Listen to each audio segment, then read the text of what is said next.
नानक आया नानक आया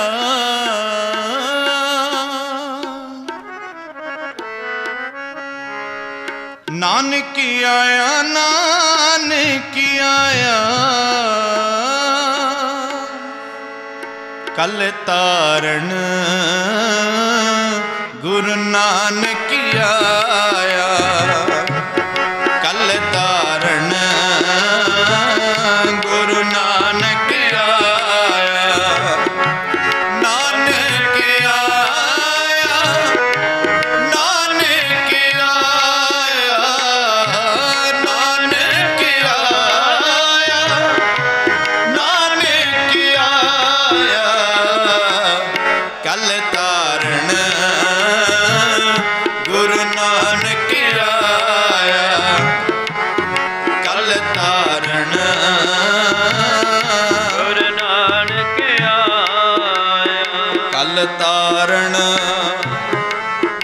गुरु नानक आया कल तारण गुरु नानक आया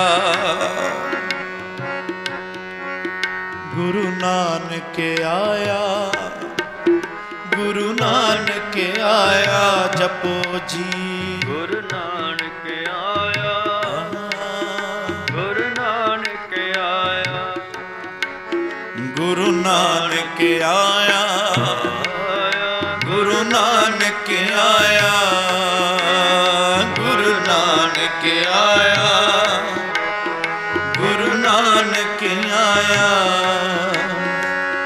कल तारण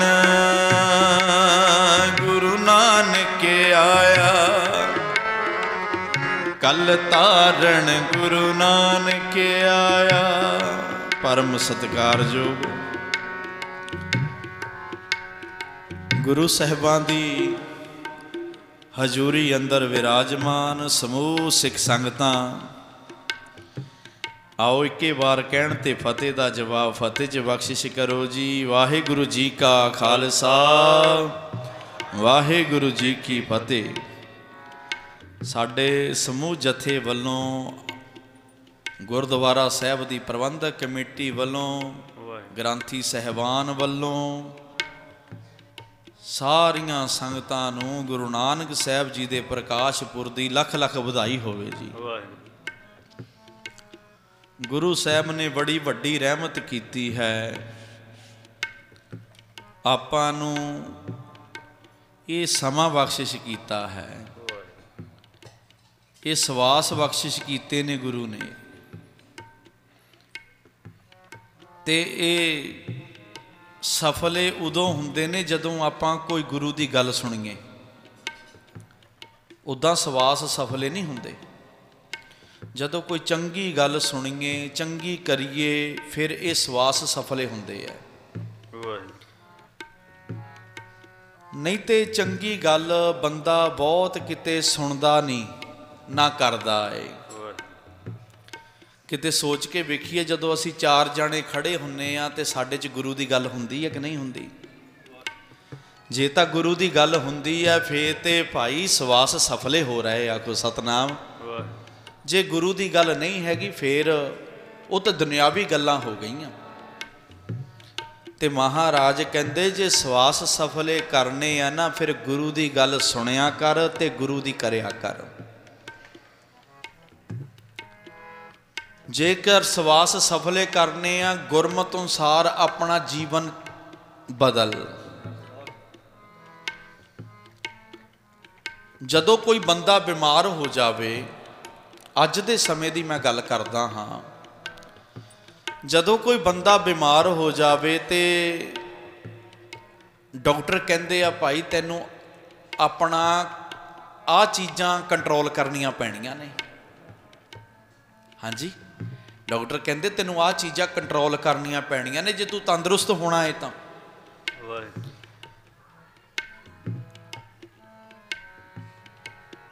ते जदों बंदा डॉक्टर का कहना मन लैंदा है उस गल नूं मर्यादा बना लैंदा है उहनूं उहदा समा निश्चित कर लैंदा भी मैनूं डॉक्टर ने इन्ना चिर सैर दसी है ਆ ਡਾਕਟਰ ਨੇ ਮੈਨੂੰ ਖਾਣ ਪੀਣ ਤੋਂ ਮਨਾ ਕੀਤਾ ਏ। ਫਿਰ ਸਾਧ ਸੰਗਤ ਜੀ ਉਹਦੀ ਤੰਦਰੁਸਤੀ ਹੋਣ ਲੱਗ ਪੈਂਦੀ ਹੈ, ਫਿਰ ਸਰੀਰ ਤੰਦਰੁਸਤ ਹੋਣ ਲੱਗ ਪੈਂਦਾ ਏ। ਤੇ ਮਹਾਰਾਜ ਕਹਿੰਦੇ ਜਿਹੜਾ ਸਾਡਾ ਮਨ ਬਿਮਾਰ ਹੋਇਆ ਆ, ਕੋ ਸਤਨਾਮ, ਮਨ ਨੂੰ ਵੀ ਕਿਸੇ ਚੀਜ਼ ਦੀ ਜ਼ਰੂਰਤ ਹੈ। ਮਨ ਕਿੱਦਾਂ ਬਿਮਾਰ ਹੋ ਗਿਆ? ਤੇ ਮਹਾਰਾਜ ਕਹਿੰਦੇ ਮਨ ਮਾੜਾ ਵੇਖ ਵੇਖ ਕੇ, ਮਾੜਾ ਸੋਚ ਸੋਚ ਕੇ ਬਿਮਾਰ ਹੋ ਗਿਆ, ਮਾੜਾ ਬੋਲ ਬੋਲ ਕੇ ਬਿਮਾਰ ਹੋ ਗਿਆ। ਤੇ ਜਨਮ ਜਨਮ ਕੀ ਇਸ ਮਨ ਕੋ ਮਲ ਲਾਗੀ, ਕਾਲਾ ਹੋਇਆ ਸਿਆ, ਉਹ ਕਾਲਾ ਹੋਇਆ ਪਿਆ ਏ। ਚੰਗੀ ਗੱਲ ਸੁਣਨ ਨੂੰ ਮਨ ਹਾਮੀ ਨਹੀਂ ਭਰਦਾ, ਮਾੜੀ ਗੱਲ ਨੂੰ ਬੰਦਾ ਝੱਟ ਐਕਸੈਪਟ ਕਰ ਲੈਂਦਾ ਹੈ। ਤੇ ਸਾਧ ਸੰਗਤ ਜੀ, ਗੁਰੂ ਕਿਰਪਾ ਕਰੇ ਸਾਨੂੰ ਸੋਝੀ ਆ ਜਾਵੇ ਤੇ ਇਹ ਪਹਿਲਾਂ ਤਾਂ ਮਨ ਦੀ ਗੱਲ ਕੀਤੀ ਆ, ਮੈਂ ਸਾਖੀ ਵੀ ਸੁਣਾਵਾਂਗਾ ਜੀ ਜ਼ਰੂਰ, ਕਿਉਂਕਿ ਮਨ ਜ਼ਰੂਰੀ ਹੈ। ਮਨ ਵਸ ਵਿੱਚ ਗੁਰੂ ਦੀ ਕਿਰਪਾ ਦੇ ਨਾਲ ਆਉਂਦਾ ਹੈ। ਤੇ ਸਾਧ ਸੰਗਤ ਜੀ, ਅੱਜ ਗੁਰੂ ਸਾਹਿਬ ਦਾ ਪ੍ਰਕਾਸ਼ ਦਿਹਾੜਾ ਆਪਾਂ ਮਨਾ ਰਹੇ ਹਾਂ, ਵੀ ਸਾਡੇ ਅੰਦਰ ਵੀ ਪ੍ਰਕਾਸ਼ ਹੋ ਜਾਵੇ, ਤਾਂ ਮਨਾ ਰਹੇ ਹਾਂ। ਤੇ ਗੁਰੂ ਨੇ ਹੋਰ ਵੱਡੀ ਰਹਿਮਤ ਕੀਤੀ ਆ, ਅੱਜ ਬਿਆਨ ਵੀ ਆਇਆ ਪ੍ਰਧਾਨ ਮੰਤਰੀ ਦਾ ਵੀ ਤਿੰਨੇ ਕਾਨੂੰਨ ਜਿਹੜੇ ਕਾਲੇ ਨੇ ਉਹ ਵਾਪਸ ਲੈ ਰਹੇ ਆ, ਕੋ ਸਤਨਾਮ। ਤੇ ਇਹਦੀਆਂ ਵੀ ਸੰਗਤਾਂ ਨੂੰ ਵਧਾਈਆਂ ਜੀ, ਬਹੁਤ ਬਹੁਤ। ਤੇ ਮਹਾਰਾਜ ਨੇ ਬੜੀ ਕਿਰਪਾ ਕੀਤੀ ਹੈ, ਜਦੋਂ ਗੁਰੂ ਸਾਹਿਬ ਰਹਿਮਤ ਕਰਦੇ ਨੇ ਫਿਰ ਇਹ ਸਾਰੀਆਂ ਚੀਜ਼ਾਂ ਦੀ ਪ੍ਰਾਪਤੀ ਹੁੰਦੀ ਹੈ। ਤੇ ਅੱਜ ਗੁਰੂ ਨਾਨਕ ਸਾਹਿਬ ਜੀ ਦੇ ਅਵਤਾਰ ਪੁਰਬ ਦੇ ਸੰਬੰਧ ਵਿੱਚ ਆਪਾਂ ਇਕੱਤਰ ਹੋਏ ਹਾਂ। ਆਓ ਮੈਂ ਹੁਣ ਸ਼ੁਰੂਆਤ ਕਰਾਂ ਗੁਰੂ ਨਾਨਕ ਸਾਹਿਬ ਜੀ ਦੇ। ਮੈਂ ਪਹਿਲੀ ਗੱਲ ਇਹ ਕਰਦੇ ਹਾਂ ਕਿ ਅਸੀਂ ਅਧੂਰੇ ਹਾਂ, ਪੂਰਿਆਂ ਦੀ ਗੱਲ ਕਰਨ ਲੱਗੇ ਹਾਂ। ਮੈਂ ਪਹਿਲਾਂ ਬੇਨਤੀ ਜ਼ਰੂਰ ਕਰਾਂਗਾ ਵੀ ਅਸੀਂ ਅਧੂਰੇ ਹਾਂ, ਪੂਰਿਆਂ ਦੀ ਗੱਲ ਕਰਨ ਲੱਗੇ ਹਾਂ। ਪਰ ਉਹ ਜਿਹੜਾ ਪੂਰਾ ਹੈ ਨਾ, ਉਹ ਬੜਾ ਦਿਆਲੂ ਹੈ, ਉਹ ਸਾਡੇ ਔਗਣ ਨਹੀਂ ਵੇਖਦਾ, ਉਹ ਸਾਡੇ ਔਗਣ ਨਹੀਂ ਵੇਖਦਾ, ਉਹ ਤੇ ਸਾਨੂੰ ਦੇਈ ਜਾਂਦਾ ਹੈ, ਉਹ ਤੇ ਬਰਕਤਾਂ ਪਾਈ ਜਾਂਦਾ ਹੈ। ਤੇ ਸਾਧ ਸੰਗਤ ਜੀ, ਗੁਰੂ ਨਾਨਕ ਸਾਹਿਬ ਜੀ ਦੇ ਜੀਵਨ ਬਾਰੇ ਆਪਾਂ ਵਿਚਾਰ ਸ਼ੁਰੂ ਕਰੀਏ। ਉਸ ਤੋਂ ਪਹਿਲਾਂ ਮੈਂ ਬੇਨਤੀ ਇਹੀ ਕਰਦਾ ਹਾਂ ਕਿ ਬੱਚਿਆਂ ਨੂੰ ਜ਼ਰੂਰ ਪ੍ਰੇਰਿਆ ਕਰੋ ਪਿਆਰਿਓ। ਇਹ ਬੱਚੇ ਸਾਡਾ ਆਉਣ ਵਾਲਾ ਭਵਿੱਖ ਹਨ। ਇੱਕ ਮੂਵੀ ਵਾਇਰਲ ਹੋ ਰਹੀ ਹੈ, ਉਹਦੇ ਵਿੱਚ ਇੱਕ ਬੀਬੀ ਕੈਮਰਾ ਲੈ ਕੇ ਗੁਰਦੁਆਰੇ ਦੇ ਬਾਹਰ ਖੜ ਗਈ। ਉਹਨੇ ਪੁੱਛਿਆ ਬੱਚਿਆਂ ਨੂੰ, ਗੁਰੂ ਨਾਨਕ ਸਾਹਿਬ ਕਿੰਨਵੇਂ ਗੁਰੂ ਆ? ਇੱਕ ਬੱਚਾ ਕਹਿੰਦਾ ਜੀ 6ਵੇਂ। ਇੱਕ ਨੂੰ ਪੁੱਛਿਆ, ਉਹ ਕਹਿੰਦਾ ਜੀ 8ਵੇਂ ਗੁਰੂ ਹੈ। ਇੱਕ ਨੂੰ ਪੁੱਛਿਆ ਵੀ ਤੁਸੀਂ ਗੁਰੂ ਨਾਨਕ ਸਾਹਿਬ ਬਾਰੇ ਕੀ ਜਾਣਦੇ ਹੋ? ਕਹਿੰਦੇ ਜੀ ਸਾਨੂੰ ਨਹੀਂ ਪਤਾ। ਉਹਨੇ ਨਾਲ ਇੱਕ ਕਲਾਕਾਰ ਦਾ ਨਾਮ ਲਿਆ। ਉਹ ਕਹਿੰਦੇ ਉਹ ਕਹਿੰਦੇ ਕਲਾਕਾਰ ਬਾਰੇ ਜਾਣਦੇ, ਉਹਦਾ ਗਾਣਾ ਵੀ ਗਾ ਕੇ ਸੁਣਾ ਦਿੱਤਾ। ਇਹ ਸਾਧ ਸੰਗਤ ਜੀ, ਮੈਨੂੰ ਨਹੀਂ ਪਤਾ ਵੀ ਕਿਸੇ ਨੇ ਉਹ ਮੂਵੀ ਨੂੰ ਕਿੱਦਾਂ ਲਿਆ, ਪਰ ਮੈਨੂੰ ਬੜਾ ਦੁੱਖ ਲੱਗਾ। ਸਤਨਾਮ। ਮੈਂ ਕਿਹਾ ਬਾਬਾ ਮਹਾਰਾਜ ਬਈ ਅਸੀਂ ਪ੍ਰਭਾਤ ਫੇਰੀਆਂ ਇੰਨਾ ਚਿਰ ਹੋ ਗਿਆ ਕੱਢਦਿਆਂ ਨੂੰ, ਨਗਰ ਕੀਰਤਨ ਅਸੀਂ ਕੋਈ ਢਿੱਲ ਨਹੀਂ ਰੱਖੀ, ਅਸੀਂ ਆਪਣੇ ਬੱਚਿਆਂ ਨੂੰ ਸਮਝਾ ਹੀ ਨਹੀਂ ਸਕੇ। ਫਿਰ ਕੱਲ ਇੱਕ ਮੂਵੀ ਹੋਰ ਵਾਇਰਲ ਹੋਈ, ਉਹਦੇ ਵਿੱਚ ਉਹਨਾਂ ਨੇ ਮਾਤਾ ਪਿਤਾ ਨੂੰ ਪੁੱਛਿਆ। ਇੱਕ ਨੇ ਪੁੱਛਿਆ, ਕਹਿੰਦੀ ਜੀ 5 ਪਿਆਰਿਆਂ ਦੇ ਨਾਮ, 5 ਪਿਆਰਿਆਂ ਦੇ ਨਾਮ ਨਹੀਂ ਆਏ ਬੀਬੀ ਬਾਪੂ ਨੂੰ। 10 ਗੁਰੂਆਂ ਦੇ ਨਾਮ ਨਹੀਂ ਆਏ। ਉਹ ਕਹਿੰਦੇ ਜੀ ਅਸੀਂ ਕਨਫਿਊਜ਼ ਆ, ਸਾਨੂੰ ਪਤਾ ਨਹੀਂ ਲੱਗ ਰਿਹਾ। ਤੇ ਸਾਧ ਸੰਗਤ ਜੀ, ਇਹ ਕੋਈ ਹੱਸਣ ਵਾਲੀ ਗੱਲ ਨਹੀਂ ਹੁੰਦੀ, ਇਹ ਸੋਚਣ ਵਾਲੀ ਗੱਲ ਹੈ। ਜੇ ਮੈਂ ਇੱਥੇ ਤੁਹਾਨੂੰ ਪੁੱਛਾਂ, ਹੱਥ ਖੜੇ ਕਰੋ ਜਿਨ੍ਹਾਂ ਨੂੰ ਗੁਰੂ ਨਾਨਕ ਸਾਹਿਬ ਦੇ ਪੜਦਾਦੇ ਦਾ ਨਾਮ ਪਤਾ ਹੈ। ਜਿਨ੍ਹਾਂ ਨੂੰ ਗੁਰੂ ਨਾਨਕ ਸਾਹਿਬ ਦੇ ਪੜਦਾਦੇ ਦਾ ਨਾਮ ਪਤਾ ਹੈ, ਜਿਹਨੇ ਗੁਰੂ ਨਾਨਕ ਸਾਹਿਬ ਨੂੰ ਸਭ ਤੋਂ ਪਹਿਲਾਂ ਮੱਥਾ ਟੇਕਿਆ, ਉਹ ਕੌਣ ਸੀ? ਜਿਹਨੇ ਗੁਰੂ ਨਾਨਕ ਸਾਹਿਬ ਤੋਂ ਸਭ ਤੋਂ ਪਹਿਲਾਂ ਕੁਝ ਮੰਗਿਆ, ਉਹ ਕੌਣ ਸੀ? ਤੇ ਇਹ ਅੱਜ ਸਵਾਲਾਂ ਦੇ ਮੈਂ ਜਵਾਬ ਦੇਵਾਂਗਾ। तुसी जरूर नोट करियो। गुरु कृपा करन मैं शुरुआत करा गुरु नानक साहब के जीवन की। गुरु नानक साहब की अंश वंश की है। जदों आपां तरन तारण साहब जाने आ, साखी शुरू हो गई है जी। जदों तरन तारण साहब आपां जाने आ, जिला तरन तारण साहब, उत्थे एक पिंड है पट्ठे विंड पिंड, जिन्हों अज डेरा बाबा नानक भी कहते आखो सतनाम। पट्ठे विंड पिंड है। पट्ठे विंड पिंड दे विच एक परिवार रहिंदा है बेदियां दा, जिहदे मुखी दा नाम है राम नारायण बेदी। राम नारायण बेदी। राम नारायण बेदी गुरु नानक साहब का पड़दादा है, आखो सतनाम। राम नारायण बेदी दे घरे एक पुत्र का जन्म होया, जिहदा नाम रखिया उन्हें शिवराम बेदी। ये शिवराम बेदी गुरु नानक साहब के दादा जी ने। ते साध संगत जी, शिवराम बेदी का आनंद कारज होया बीबी बनारसी दे नाल। ये बीबी बनारसी गुरु नानक साहब दे दादी जी है। अगे इन्हां दे घरे दो पुत्रां दा जन्म होया। पहले पुत्र का नाम सी भाई मेहता कालू जी, आखो सतनाम। दूसरे का नाम सी छोटे दा भाई लालू जी। भाई लालू जी गुरु नानक साहब दे चाचा जी। शिवराम बेदी दे पुत्र मेहता कालू जी बचपन तो ही पढ़न विच बड़े होशियार सी। बड़ा तेज दिमाग सी इन्हां दा। ते जदों उन्हां दी पढ़ाई खत्म होई, फिर बंदे नूं इदां हुंदी आ भी चलो हुण आपां किते नौकरी मिल जावे, कोई चंगा कारोबार खोल लईए अपना। ते अपने काम दे सिलसिले दे विच राय भोए दी तलवंडी विखे आ गए। मेहता कालू जी अपने काम के सिलसिले दे विच राय भोए दी तलवंडी विखे आ गए। राय भोए बारे हुण मैं दसन लगा। राय भोए जी एक व्यक्ति का नाम है। ये पहला हिंदू सी ते बाद विच मुसलमान हो गए।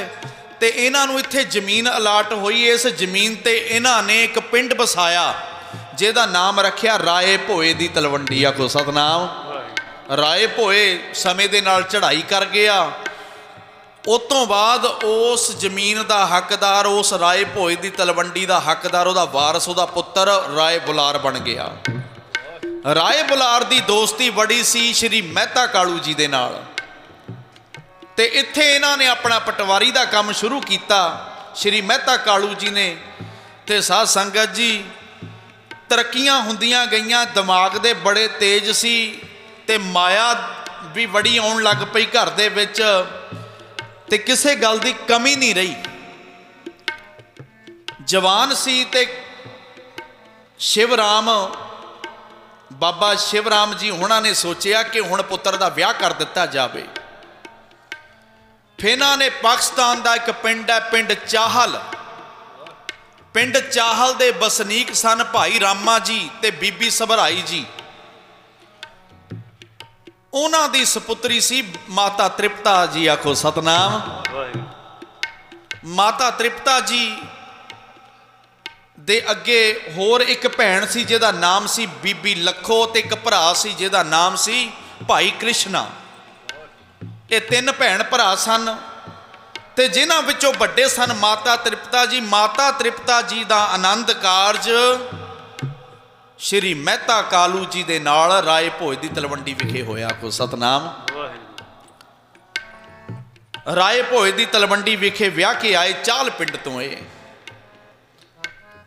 ते गुरु ने रहमत कीती, अज इन्हां दे घरे एक बच्चे का जन्म होने वाला है। श्री मेहता कालू जी दे घरे ना एक बच्चे का जन्म होने वाला है। तो आपां सारिਆਂ ਨੂੰ पता है कि जदों अज भी ये रिवाज कई नगरां विच चलदा है, जदों ब्याह तो बाद पहला बच्चा जन्म लैंदा है ना, माता पिता अपने घरे पेके लै जांदे ने कुड़ी नूं। ते ये तां लैके जांदे ने क्योंकि मन्निया गया जिहड़ी बच्ची ने अपने माता दे नाल गल करनी है खुल के ना, होर नहीं किसी ना हो सकती है, सतनाम। ते जिहड़ी माँ ने टेक केयर करनी है शायद ही कोई कर सके उदां दी टेक केयर। ते माता तृप्ता जी नूं बीबी सबराई जी अपने घरे पिंड चाहल लै गए। उत्थे फिर 1464 ईस्वी नूं एक लड़की का जन्म होया। नानकियां दी लाडली होण करके उहदा नाम रख दिता नानकी। आखो सतनाम। नानकियां दी अगे दे नाम रख लेंदे सी। नानकियां दी लाडली होण करके चहेती होण करके उहदा नाम रख लिया वे ते नानकियां दी है दा नाम रख दो नानकी। ते जिन्हां दा नाम आपां बेबे नानकी कहने। आखो सतनाम सत्कार दे नाल। बेबे नानकी गुरु नानक साहब तो 5 साल वड्डे सन। आपां नूं कोई पुछ सकदा बेबे नानकी दा जन्म कदों होया? 1464 ईस्वी नूं। ते गुरु नानक साहब तो 5 साल। हुण हरेक दे मन च हुंदा जे साडे घरे बेटी या बेटा भी होवे, जे बेटा है तो बेटी भी होवे। ते हरेक बंदा अपने परिवार नूं संपूर्ण देखना चाहुंदा है जी। ते इन्हां दे मन दी भी इच्छा सी वे साडे हुण बेटा भी होवे। ते गुरु साहब दी किरपा दे नाल माता तृप्ता जी दी कुख नूं फिर भाग लगे। आखो सतनाम। जदों माता तृप्ता दी कुख नूं भाग लगे ना, हुण माता तृप्ता दी कुखों जन्म हो एक बालक दा जन्म होने वाला है। ते उस तो पहलां दा माहौल ये सी कि माता तृप्ता जी की टहल सेवा दे विच श्री मेहता कालू जी ने एक दाई नूं बुलाया। वो सी दाई दौलता। दाई दौलता इलाके की बड़ी मशहूर दाई सी। ते इनू टहल सेवा दे विच बुलाया गया।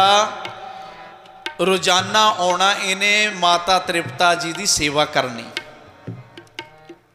ते रोजाना पता इन्हें की कहना, कहना पटवारी साहब तुहाडे घरे खुशी आने वाली है। ये ना होवे वे खुशी दे विच मेरा ख्याल ही भुल जाओ। को सतनाम। मेहता कालू जी ने कहना दाई दौलता एक बार खुशी आते लैण दे, तेरी झोली भर के तोरांगे। वो कहंदी पटवारी साहब ये गल्लां सारे करते हैं जदों किसी दे खुशी आने वाली हुंदी है, बे तेनू कमी नहीं रखांगे। जदों किसी दे बच्चे का जन्म हो जाता मैनू भुल जाते हैं।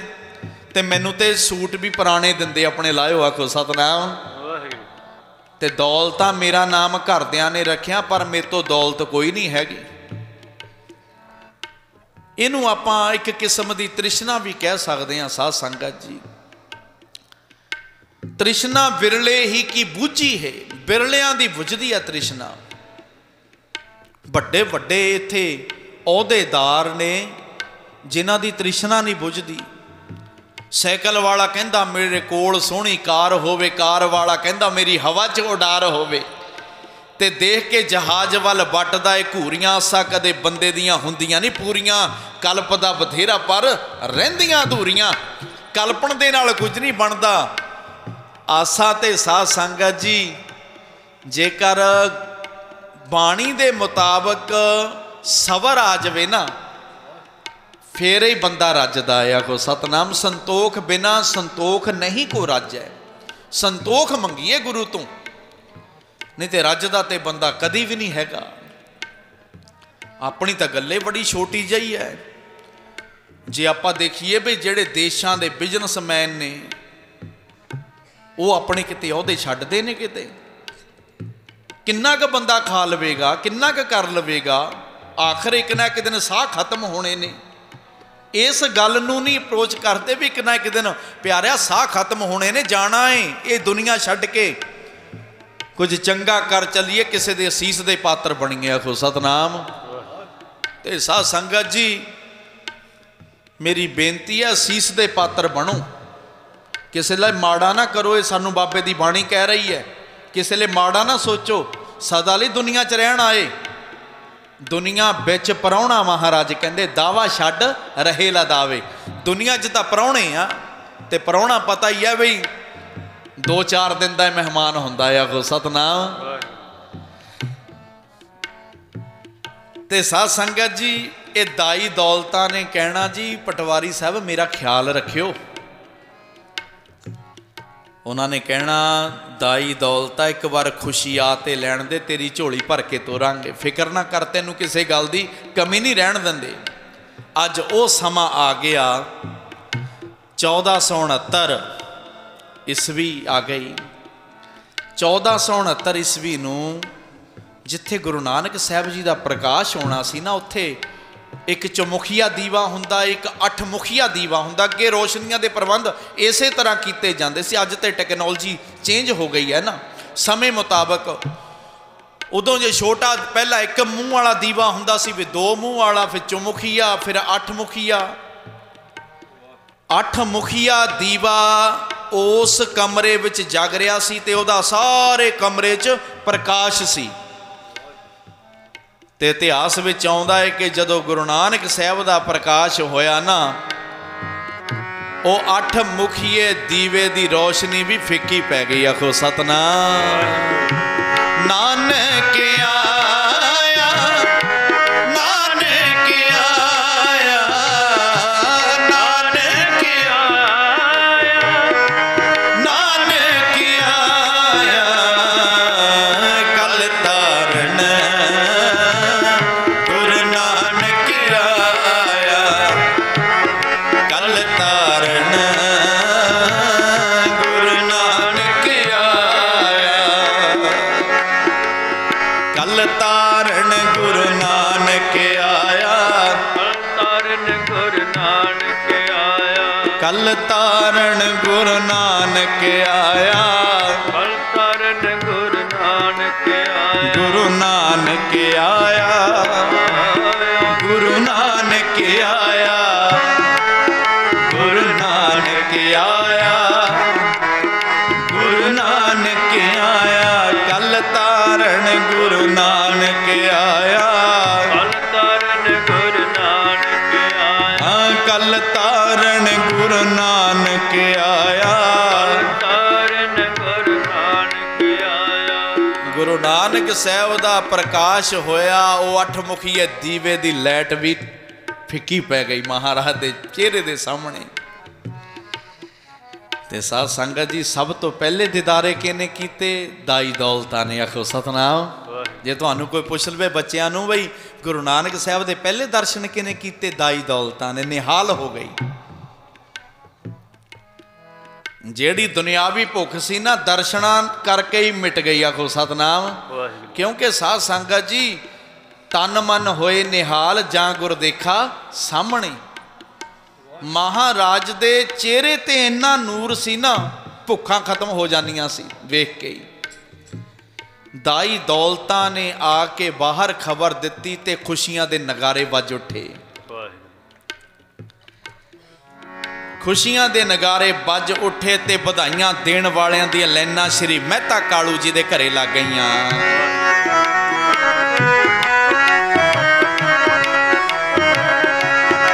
सुनी पुकार दतार प्रभ, गुरु नानक जग माहे पठाया,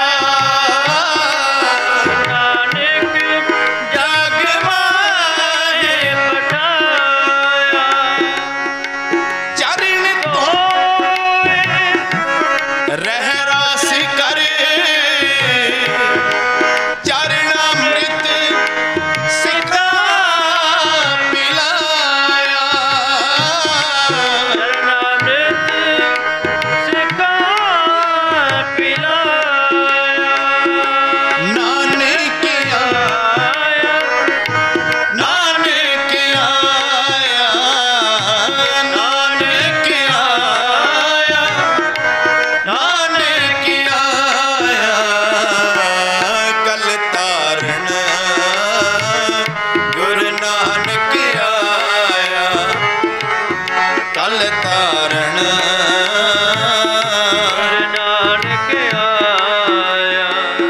तारण गुरु नानक आया, कल तारण गुरु नानक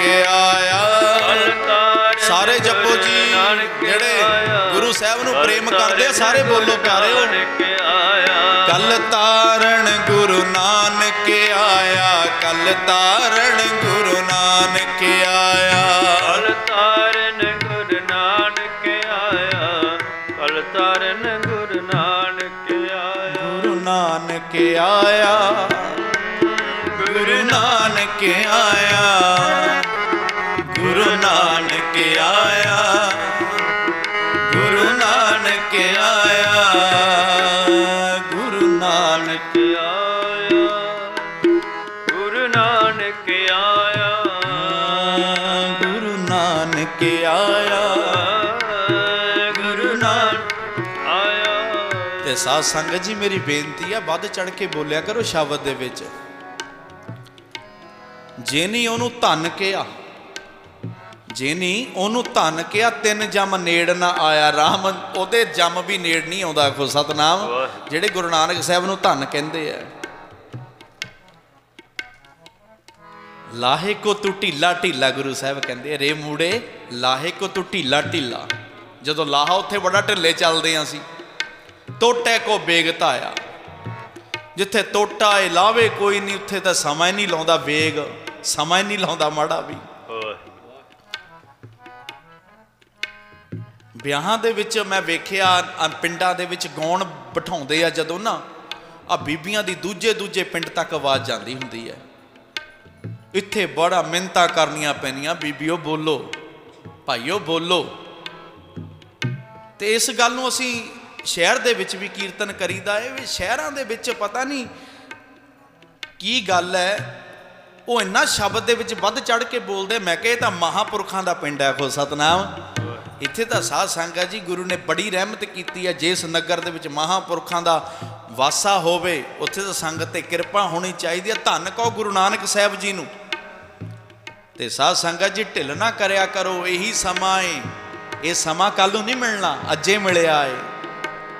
ਸੰਗਿਆ ਨਾ ਕਰੋ, ਸ਼ਬਦ ਦੇ ਵਿੱਚ ਬੋਲੋ ਗੁਰੂ ਨਾਨਕ ਆਇਆ, ਗੁਰੂ ਨਾਨਕ ਆਇਆ, ਵਾਹ ਜੀ ਵਾਹ। ਗੁਰੂ ਨਾਨਕ ਆਇਆ, ਗੁਰੂ ਨਾਨਕ ਆਇਆ, ਵਾਹ ਜੀ ਵਾਹ। ਕਲ ਤਾਰਨ ਗੁਰੂ ਨਾਨਕ ਆਇਆ, ਕਲ ਤਾਰਨ ਗੁਰੂ ਨਾਨਕ ਆਇਆ,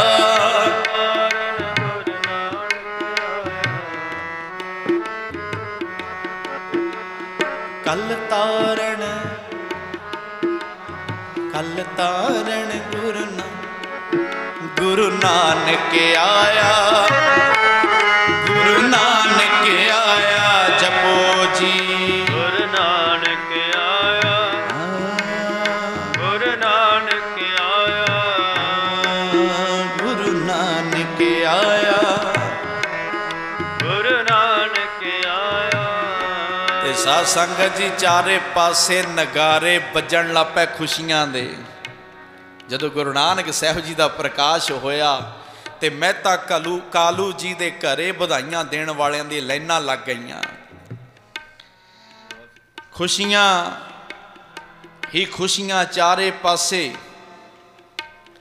ਮਹਿਕ ਉੱਠੀਆਂ, ਗੂੰਜ ਉੱਠੀਆਂ। ਔਰ ਸ਼੍ਰੀ ਮਹਿਤਾ ਕਾਲੂ ਜੀ ਨੇ ਅਨਾਜ, ਮਾਇਆ, ਨਵੇਂ ਕੱਪੜੇ ਲੈ ਕੇ ਨਾ ਦੌਲਤਾ ਦਾਈ ਦੇ ਅੱਗੇ ਨੂੰ ਕੀਤੇ। ਆਖੋ ਸਤਨਾਮ। ਦੌਲਤਾ ਦਾਈ ਕਹਿੰਦੀ, ਪਟਵਾਰੀ ਸਾਹਿਬ ਕੀ ਹੈ? ਕਹਿੰਦੇ ਦੌਲਤਾ ਦਾਈ ਤੂੰ ਰੋਜ਼ ਕਹਿੰਦੀ ਸੀ ਬਈ ਮੇਰਾ ਗਰੀਬ ਦਾ ਖਿਆਲ ਰੱਖਿਓ, ਆ ਇੰਨੀ ਕੁ ਮਾਇਆ ਹੈ, ਹੁਣ ਤੈਨੂੰ ਕਿਸੇ ਦੇ ਘਰੇ ਕੰਮ ਕਰਨ ਦੀ ਲੋੜ ਨਹੀਂ ਪੈਣੀ ਹੈਗੀ। ਤੂੰ ਕਹਿੰਦੀ ਸੀ ਮੈਨੂੰ ਲਾਇਓ ਕੱਪੜੇ ਦਿੰਦੇ ਆ, ਬਿਲਕੁਲ ਨਵੇਂ ਕੱਪੜੇ ਨੇ, ਇਹ ਵੀ ਤੇਰੇ ਵਾਸਤੇ ਨੇ, ਅਨਾਜ ਵੀ। ਉਹ ਕਹਿੰਦੀ ਮਹਿਤਾ ਕਾਲੂ ਜੀ ਇੱਕ ਬੇਨਤੀ ਕਰਾਂ। ਕਹਿੰਦੇ ਜੀ ਕਰੋ।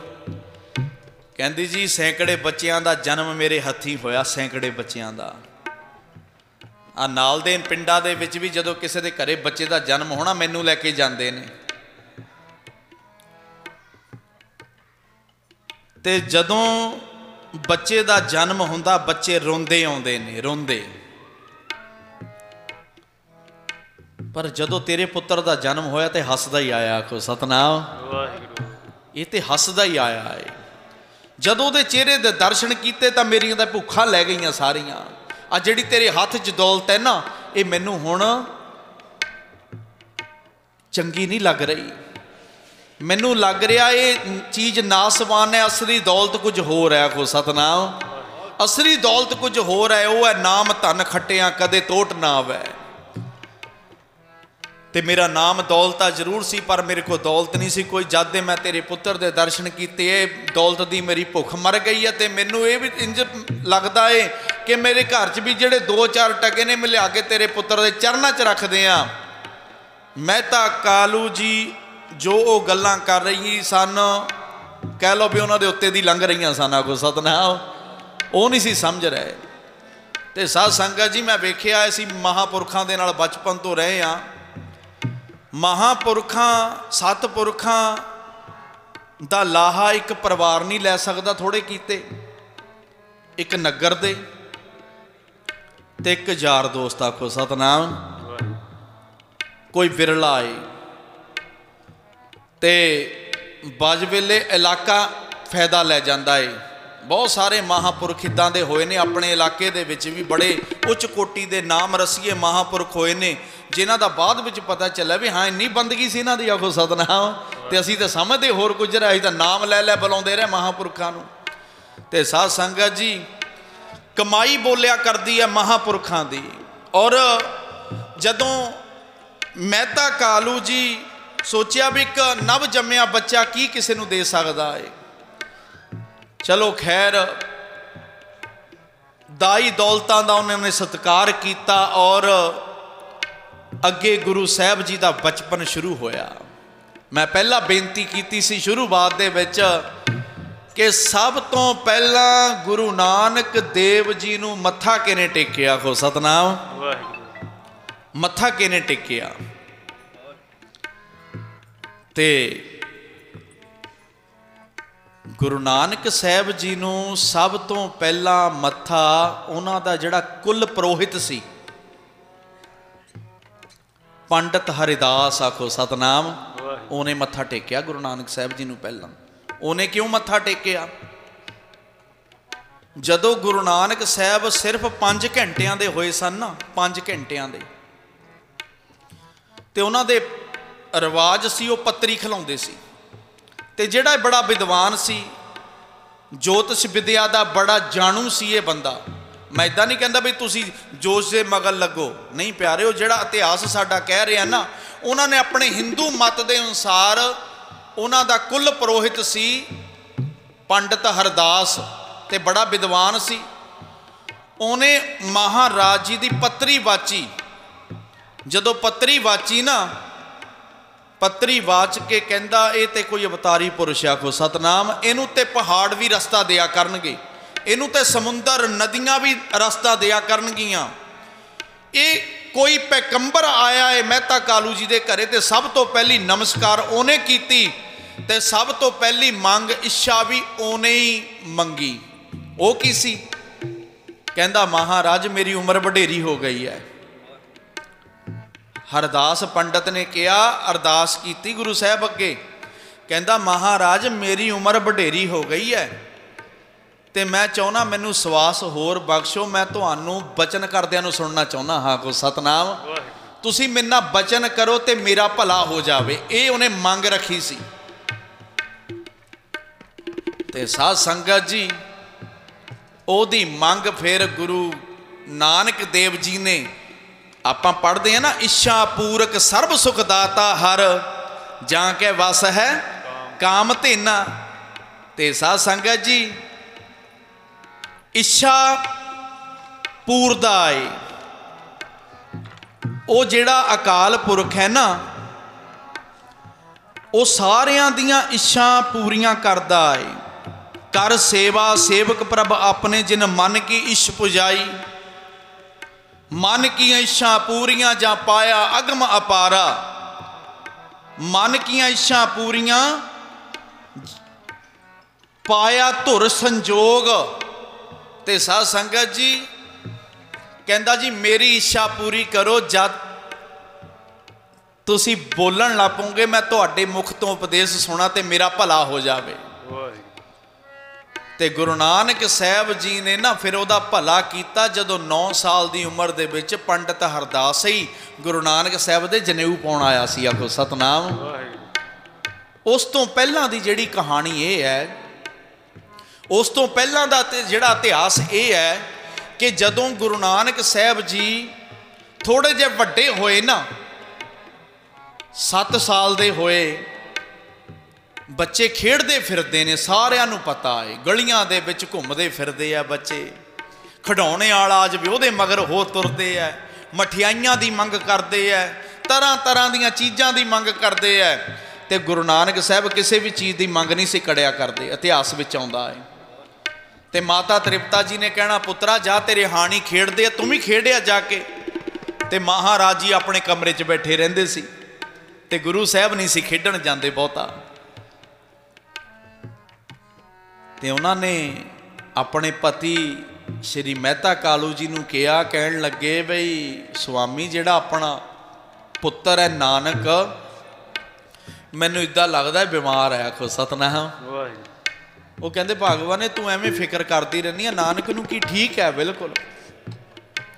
ਉਹ ਕਹਿੰਦੇ ਠੀਕ ਨਹੀਂ ਹੈਗਾ, ਆ ਬੱਚੇ ਸਾਰੇ ਹੀ ਖੇਡਦੇ ਫਿਰਦੇ ਨੇ, ਇਹ ਤਾਂ ਮਾੜਾ ਜਿਹਾ ਗੇੜਾ ਲਾ ਕੇ ਫਿਰ ਆ ਜਾਂਦਾ ਘਰੇ, ਬਸ ਫਿਰ ਚੌਂਕੜਾ ਮਾਰ ਕੇ ਬੈਠ ਜਾਂਦਾ ਏ, ਇਹਦੇ ਬੁੱਲ ਜਿਹੇ ਫਰਕਦੇ ਰਹਿੰਦੇ ਨੇ। ਮੈਨੂੰ ਸਮਝ ਨਹੀਂ ਆਉਂਦੀ, ਨਾ ਕਿਸੇ ਇਹ ਚੀਜ਼ ਦੀ ਮੰਗ ਕਰਦਾ, ਨਾ ਖਿਡੌਣਿਆਂ ਦੀ ਮੰਗ ਕਰਦਾ, ਨਾ ਮਠਿਆਈ ਦੀ ਮੰਗ ਕਰਦਾ ਏ। ਜੇ ਮੈਂ ਪ੍ਰਸ਼ਾਦਾ ਵੀ ਇਹਨੂੰ ਪੁੱਛ ਲਵਾਂ ਦੇ ਦੇਵਾਂ ਫੇਰ ਛਕ ਲੈਂਦਾ, ਨਹੀਂ ਤਾਂ ਪ੍ਰਸ਼ਾਦੇ ਦੀ ਵੀ ਮੰਗ ਨਹੀਂ ਕਰਦਾ। ਉਹ ਕਹਿੰਦਾ ਜੀ ਹੁਣ ਫਿਰ ਤੁਸੀਂ ਕੀ ਚਾਹੁੰਦੇ ਹੋ? ਉਹ ਕਹਿੰਦੀ ਜੀ ਮੈਂ ਚਾਹੁੰਦੀ ਹਾਂ ਬਈ ਆਪਾਂ ਕਿਸੇ ਵੈਦ ਨੂੰ ਦਿਖਾਈਏ।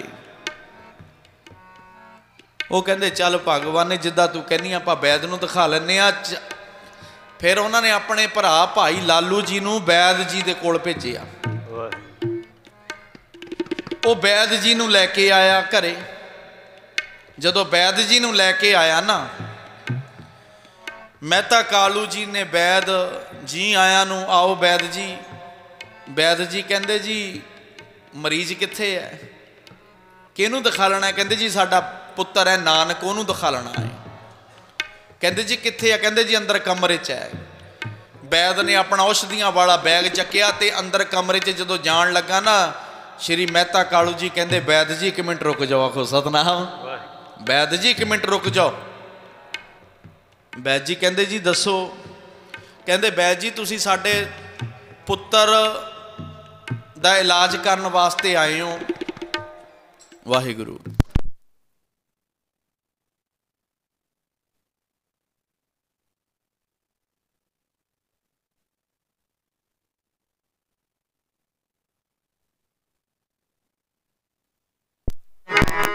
ਗੁਰੂ ਨਾਨਕ ਆਇਆ, ਗੁਰੂ ਨਾਨਕ ਆਇਆ, ਗੁਰੂ ਨਾਨਕ ਆਇਆ।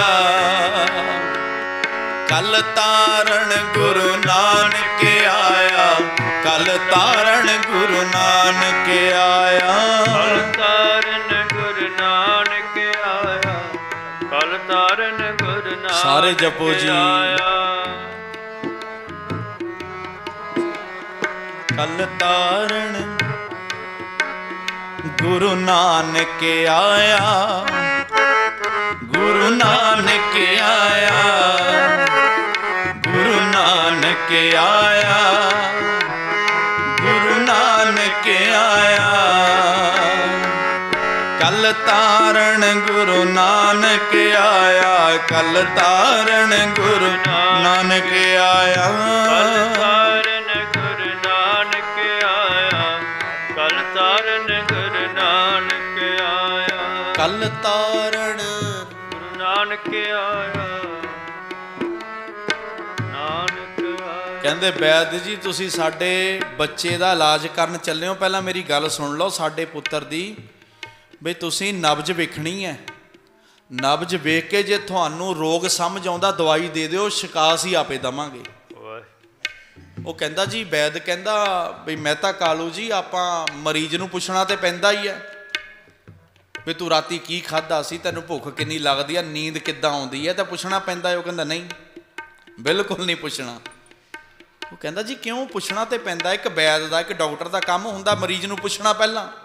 ਉਹ ਕਹਿੰਦਾ ਜੀ ਤੁਸੀਂ ਨਾ ਪੁੱਛਿਓ। ਉਹ ਕਹਿੰਦਾ ਜੀ ਕਿਉਂ? ਕਹਿੰਦਾ ਜੇ ਪੁੱਛੋਗੇ ਸਵਾਲਾਂ ਜਵਾਬਾਂ ਚ ਉਲਝਾ ਦੇਵੇਗਾ ਨਾਨਕ ਆਖੋ ਸਤਿਨਾਮ। ਸਵਾਲ ਬਹੁਤ ਕਰਦਾ ਹੈ, ਉਹਦੇ ਸਵਾਲਾਂ ਦਾ ਫਿਰ ਜਵਾਬ ਦੇਣਾ ਔਖਾ ਹੋ ਜਾਂਦਾ ਹੈ ਕਈਆਂ ਨੂੰ। ਉਹ ਕਹਿੰਦਾ ਜੀ ਮੈਂ ਸਮਝਿਆ ਨਹੀਂ ਤੁਹਾਡੀ ਗੱਲ। ਕਹਿੰਦਾ ਫਿਰ ਬਹਿ ਜਾ, ਪਹਿਲਾਂ ਤੈਨੂੰ ਸਮਝਾ ਦਿਆਂ। ਅਸੀਂ ਪਹਿਲਾਂ ਪਾਦੇ ਕੋਲ ਪੜ੍ਹਨ ਵਾਸਤੇ ਭੇਜਿਆ ਆਖੋ ਸਤਿਨਾਮ। ਗੁਰੂ ਨਾਨਕ ਸਾਹਿਬ ਨੂੰ ਕਹਿੰਦਾ ਪਹਿਲਾਂ ਪਾਦੇ ਕੋਲ ਪੜ੍ਹਨ ਵਾਸਤੇ ਅਸੀਂ ਭੇਜਿਆ। ਤੇ ਪਾਦਾ ਕਹਿੰਦਾ ਹੇ ਨਾਨਕ ਲਿਖ ਊੜਾ। ਹਾਂਜੀ, ਕਹਿੰਦਾ ਹੇ ਨਾਨਕ ਲਿਖ ਊੜਾ। ਤੇ ਗੁਰੂ ਨਾਨਕ ਸਾਹਿਬ ਕਹਿੰਦੇ ਪਾਦਾ ਜੀ ਸਵਾਲ ਖੜਾ ਕਰਤਾ ਮਹਾਰਾਜ ਨੇ। ਮਹਾਰਾਜ ਕਹਿੰਦੇ ਪਾਦਾ ਜੀ ਊੜੇ ਦਾ ਮਤਲਬ ਕੀ ਹੈ? ਉਹ ਕਹਿੰਦਾ ਪੁੱਤਰਾ ਊੜੇ ਦਾ ਮਤਲਬ ਊੜਾ ਤੇ ਊੜਾ ਹੀ ਹੁੰਦਾ ਏ। ਉਹ ਕਹਿੰਦੇ ਨਹੀਂ ਜੀ ਇਹਦਾ ਕੋਈ ਮਤਲਬ ਤਾਂ ਹੋਊਗਾ ਊੜੇ ਦਾ। ਉਹ ਕਹਿੰਦੇ ਨਹੀਂ ਜੀ, ਜਦੋਂ ਇਹ ਨਾਨਕ ਜਦੋਂ ਊੜੇ ਦੇ ਨਾਲ ਇੱਕ ਦੋ ਅੱਖਰ ਹੋਰ ਲੱਗਦੇ ਮਤਲਬ ਫਿਰ ਬਣਦਾ ਏ। ਮਹਾਰਾਜ ਕਹਿੰਦੇ ਕੱਲੇ ਊੜੇ ਦਾ? ਉਹ ਕਹਿੰਦੇ ਬੱਚੇ ਅੱਜ ਤੱਕ ਕਿਸੇ ਨੇ ਸਾਨੂੰ ਇਹ ਸਵਾਲ ਨਹੀਂ ਕੀਤਾ ਵੀ ਕੱਲੇ ਊੜੇ ਦਾ। ਜਿਹਨੂੰ ਮੈਂ ਪੂਰਨਾ ਲਿਖ ਕੇ ਊੜਾ ਲਿਖਾਤਾ ਉਹਨੇ ਊੜਾ ਲਿਖ ਲਿਆ, ਤੇ ਤੂੰ ਵੀ ਊੜਾ ਲਿਖ। ਤੇ ਮਹਾਰਾਜ ਕਹਿੰਦੇ ਐ ਪਾਦਾ ਜੀ ਮੈਨੂੰ ਪਹਿਲਾਂ ਊੜੇ ਦਾ ਮਤਲਬ ਦੱਸੋ ਫਿਰ ਊੜਾ ਲਿਖਾਂਗਾ ਆਖੋ ਸਤਿਨਾਮ। ਪਹਿਲਾਂ ਮੈਨੂੰ ਊੜੇ ਦਾ ਮਤਲਬ ਦੱਸੋ। ਉਹ ਕਹਿੰਦਾ ਹੇ ਨਾਨਕ ਬਈ ਮੈਂ ਤੈਨੂੰ ਇਹੀ ਗੱਲ ਕਹਿ ਰਿਹਾ ਵੀ ਊੜੇ ਦਾ ਕੱਲੇ ਦਾ ਤਾਂ ਮਤਲਬ ਨਹੀਂ ਕੋਈ। ਮਹਾਰਾਜ ਕਹਿੰਦੇ ਫਿਰ ਊੜਾ ਬੇਮੈਨੀ ਹੋਇਆ, ਜਿਹਦਾ ਕੋਈ ਮਤਲਬ ਨਹੀਂ ਹੈ ਉਹ ਬੇਮੈਨੀ ਹੋ ਗਿਆ। ਤੇ ਪਾਦਾ ਜੀ ਨੂੰ ਜਵਾਬ ਨਹੀਂ ਆਇਆ। ਮਹਾਰਾਜ ਕਹਿੰਦੇ ਪਾਦਾ ਜੀ ਜੇ ਬੇਮੈਨੀ ਅੱਖਰ ਹੈ ਫਿਰ ਉਹ ਤੁਸੀਂ ਸਾਨੂੰ ਪੜ੍ਹਾ ਕਿਉਂ ਰਹੇ ਹੋ, ਜੇ ਊੜੇ ਦਾ ਮਤਲਬ ਹੀ ਕੋਈ ਨਹੀਂ। ਉਹ ਕਹਿੰਦਾ ਹੇ ਨਾਨਕ ਮੈਨੂੰ ਤੇ ਊੜੇ ਦਾ ਮਤਲਬ ਪਤਾ ਨਹੀਂ, ਤੈਨੂੰ ਪਤਾ ਏ? ਮਹਾਰਾਜ ਕਹਿੰਦੇ ਜਿਹੜੀ ਚੀਜ਼ ਦਾ ਆਗਾਜ਼ ਦੁਨੀਆ ਦੇ ਵਿੱਚ ਹੋ ਗਿਆ ਉਹਦਾ ਕੋਈ ਨਾ ਕੋਈ ਮਤਲਬ ਜ਼ਰੂਰ ਹੁੰਦਾ ਹੈ ਆਖੋ ਸਤਿਨਾਮ। ਹਾਂ ਪਤਾ ਹੋਵੇ ਚਾਹੇ ਨਾ ਸਾਨੂੰ ਪਤਾ ਹੋਵੇ, ਇਹ ਗੱਲ ਵੱਖਰੀ ਹੈ। ਹੁਣ ਇੱਕ ਦਿਨ ਇੱਕ ਵੈਦ ਜੀ ਦੀ ਇੰਟਰਵਿਊ ਚੱਲਦੀ ਸੀ। ਉਹ ਕਹਿੰਦਾ ਆਪਣੇ ਪੰਜਾਬ ਦੇ ਵਿੱਚ 10 ਲੱਖ ਬੂਟੀ ਹੈ, 10 ਲੱਖ ਬੂਟੀ ਹੈ। ਕਹਿੰਦਾ ਜਿਹੜੀ ਜਗ੍ਹਾ ਜਗ੍ਹਾ ਤੇ ਉੱਗੀ ਪਈ ਆ ਵੱਖੋ ਵੱਖਰੀ ਕਿਸਮ ਦੀ। ਕਹਿੰਦਾ ਜਿੰਨਾ ਕਈ ਰੋਗ ਠੀਕ ਹੁੰਦੇ ਨੇ। ਹੁਣ ਜਿਹਦੇ ਤਲ ਤੇ ਜਿਹਨੂੰ ਪਤਾ ਹੈ ਉਹ ਤੇ ਜਾਣਦਾ ਵੀ ਇਹਦੀ ਔਸ਼ਧੀ ਬਣਦੀ ਹੈ। ਤੇ ਅਸੀਂ ਤੇ ਸਾਧ ਸੰਗਤ ਜੀ ਸੁਹਾਗਾ ਫੇਰ ਦਿੰਦੇ ਆਖੋ ਸਤਿਨਾਮ। ਜਿਨ੍ਹਾਂ ਨੂੰ ਨਹੀਂ ਪਤਾ ਉਹਨੂੰ ਥੋੜ੍ਹਾ ਪਤਾ ਹੈ। ਜਿਨ੍ਹਾਂ ਦੇ ਤਲ ਤੇ ਜਿਨ੍ਹਾਂ ਨੂੰ ਗਿਆਨ ਹੈ, ਜਿਨ੍ਹਾਂ ਨੂੰ ਕੋਈ ਚਾਨਣ ਹੈ ਉਹ ਦੱਸ ਦਿੰਦਾ ਹੈ, ਜਿਹਨੂੰ ਨਹੀਂ ਚਾਨਣ ਉਹ ਸੁਹਾਗਾ ਫੇਰ ਦਿੰਦਾ ਹੈ। ਤੇ ਸਾਧ ਸੰਗਤ ਜੀ ਵੈਦ ਮਾਫ ਕਰਨਾ ਪਾਦਾ ਕਹਿੰਦਾ ਹੇ ਨਾਨਕ ਮੈਨੂੰ ਨਹੀਂ ਪਤਾ ਊੜੇ ਦਾ ਮਤਲਬ ਕੀ ਹੈ। ਮਹਾਰਾਜ ਕਹਿੰਦੇ ਐ ਪਾਦਾ ਜੀ ਤੁਸੀਂ ਊੜਾ ਆੜਾ ਪੜ੍ਹਾਉਂਦੇ ਹੋ ਨਾ, ਉਹਦੇ ਵਿੱਚ ਇੱਕ ਲਫ਼ਜ਼ ਆਉਂਦਾ ngੰਗਾ। ਊੜਾ ਆੜਾ ਈੜੀ ਸੱਸਾ ਹਾਹਾ ਕੱਕਾ ਖੱਖਾ ਗੱਗਾ ਘੱਗਾ ngੰਗਾ। ਜਦੋਂ ngੰਗਾ ਆਉਂਦਾ ਹੈ ਆਪਾਂ ਨੂੰ ਕੀ ਪੜ੍ਹਾਇਆ ਜਾਂਦਾ ਸੀ? ngੰਗਾ ਖਾਲੀ ਆਖੋ ਸਤਿਨਾਮ।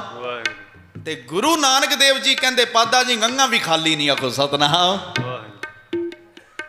ਉਹ ਕਹਿੰਦੇ ਹੇ ਨਾਨਕ ngੰਗਾ ਤੇ ਖਾਲੀ ਹੈ, ngੰਗੇ ਦਾ ਕੀ ਮਤਲਬ ਹੈ?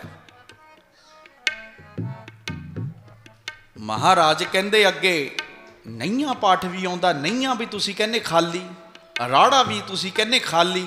ਮਹਾਰਾਜ ਕਹਿੰਦੇ ਖਾਲੀ ਇਹਨਾਂ 'ਚ ਕੋਈ ਨਹੀਂ ਆਖੋ ਸਤਿਨਾਮ, ਸਾਰਿਆਂ ਦਾ ਹੀ ਮਤਲਬ ਹੈ। ਤੇ ਪਾਦਾ ਜਾਣ ਗਿਆ, ਕਹਿਣ ਲੱਗਾ ਬਈ ਇਹ ਕੋਈ ਆਮ ਬਾਲਕ ਨਹੀਂ ਆਖੋ ਸਤਿਨਾਮ। ਪਾਦੇ ਨੇ ਹੱਥ ਜੋੜ ਕੇ ਕਿਹਾ ਹੇ ਨਾਨਕ ਕਿਰਪਾ ਕਰ ਫਿਰ ਮੈਨੂੰ ਵੀ ਦੱਸ ਇਹਨਾਂ ਦਾ ਮਤਲਬ ਕੀ ਹੈ। ਤੇ ਫਿਰ ਆਸਾ ਮਹੱਲਾ ਪਹਿਲਾ ਪੱਟੀ ਲਿਖੀ ਮਹਾਰਾਜ ਨੇ ਗੁਰੂ ਗ੍ਰੰਥ ਸਾਹਿਬ ਦੇ ਵਿੱਚ 432 ਅੰਗ ਤੇ ਦਰਜ ਹੈ ਜੀ। 432 ਅੰਗ ਤੇ ਦਰਜ ਹੈ। ਤੇ ਮਹਾਰਾਜ ਨੇ ਫਿਰ ਊੜੇ ਤੋਂ ਸ਼ੁਰੂ ਕੀਤੀ, ਸੱਸੇ ਤੋਂ, ਮਾਫ ਕਰਿਓ। ਮਹਾਰਾਜ ਕਹਿੰਦੇ ਪਹਿਲਾਂ ਤੈਨੂੰ ਊੜੇ ਦਾ ਮਤਲਬ ਦੱਸੀਏ, ਊੜੇ ਦਾ ਮਤਲਬ ਕੀ ਹੈ, ਊੜਾ ਕੀ ਇਸ਼ਾਰਾ ਕਰਦਾ ਹੈ। ते गुरु नानक साहब कहंदे ऊड़े उपमा तां की कीजै, जां का अंत न पाया, सेवा करे से ही फल पावै, जिनी सच कमाया। महाराज कहंदे ऊड़ा इस अखर वाल इशारा करदा है। ते गुरु साहब कहन लगे पादा जी गंगा भी खाली नहीं, गंगे ज्ञान बूझे जे कोई, पढ़िया पंडित सोई, सर्ब जियां मैं एको जाने ता हम मैं कहे ना कोई। ते महाराज ने गंगे दा मतलब भी दस दिता। ते गुरु साहब कहन लगे पादा जी नइये दा मतलब भी है, नइया नदर करे जां देखा दूजा कोई नाही, एको रब रहे आ सब ठाई, एक बसिया मन माही। महाराज ने नइये दा मतलब भी दसिया। महाराज कहंदे जे दुखी है ना जरूर किसी ने दुखी किया होगा खुद सतनाम, जे खुश है ना जरूर किसी ने खेड़ा वंडिया हो। इस करके महाराज ने कहते दद्दा, दद्दे का अर्थ की है, दद्दा की इशारा करता है। गुरु साहब कहते दद्दा इशारा करता, दद्दा दोष ना देओ किसै, दोष कर्मा अपने, जो मैं किया सो मैं पाया, दोष ना दीजै अवरजना। ते महाराज ने दद्दे का मतलब भी दसिया, राड़े का मतलब भी दसिया। ते पादा चरनी ढह पिया ते श्री मेहता कालू जी दे पास लाया नानक साहब जी नू। कहन लगा ए मेहता कालू जी तुहाडा बच्चा ते बड़ा ज्ञानवान है, जे तुसी भी तो कुछ पढ़ना ते पढ़ लो। आखो सतनाम।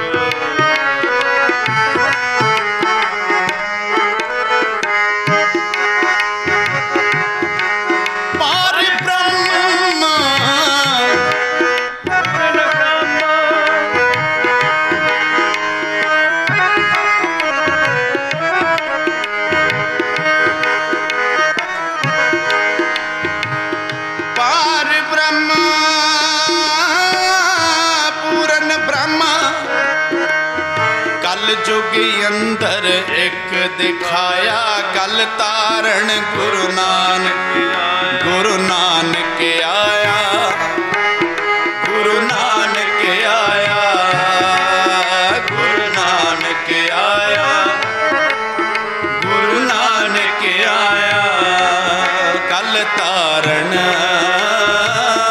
गुरु नानक आया कल तारण,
ਜਿਹੜਾ ਪਾਦਾ ਸੀ ਨਾ ਉਹ ਨਾਨਕ ਨੂੰ ਘਰੇ ਛੱਡ ਗਿਆ ਵੈਦ ਜੀ।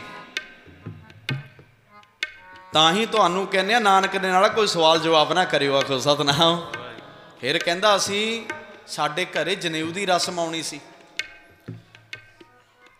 ਨਾਨਕ ਜੀ ਨੂੰ ਕਿਹਾ ਗਿਆ ਵੀ ਤੁਹਾਡੇ ਇੰਨੀ ਤਰੀਕ ਨੂੰ ਜਨੇਊ ਦੀ ਰਸਮ ਹੋਣੀ ਆ। ਤੇ ਨਾਨਕ ਜੀ ਕੋਈ ਨਹੀਂ ਬੋਲੇ, ਨਹੀਂ ਕੁਝ ਵੀ। ਤੇ ਅਸੀਂ ਰਿਸ਼ਤੇਦਾਰ ਸਾਰੇ ਇਕੱਠੇ ਕਰ ਲਏ। ਜਦੋਂ ਰਿਸ਼ਤੇਦਾਰ ਸਾਰੇ ਇਕੱਠੇ ਹੋ ਗਏ, ਰੱਜੇ ਪੁੱਜੇ ਘਰਾਂ ਦੇ ਜਦੋਂ ਜਨੇਊ ਦੀ ਰਸਮ ਕਰਦੇ ਆ ਜੀ, ਬੜਾ ਖਰਚਾ ਕਰਦੇ ਆ। ਉਹ ਸਤਨਾਮ, ਇਹ ਉਹਨਾਂ ਦੇ ਰਿਵਾਜ ਹੈ।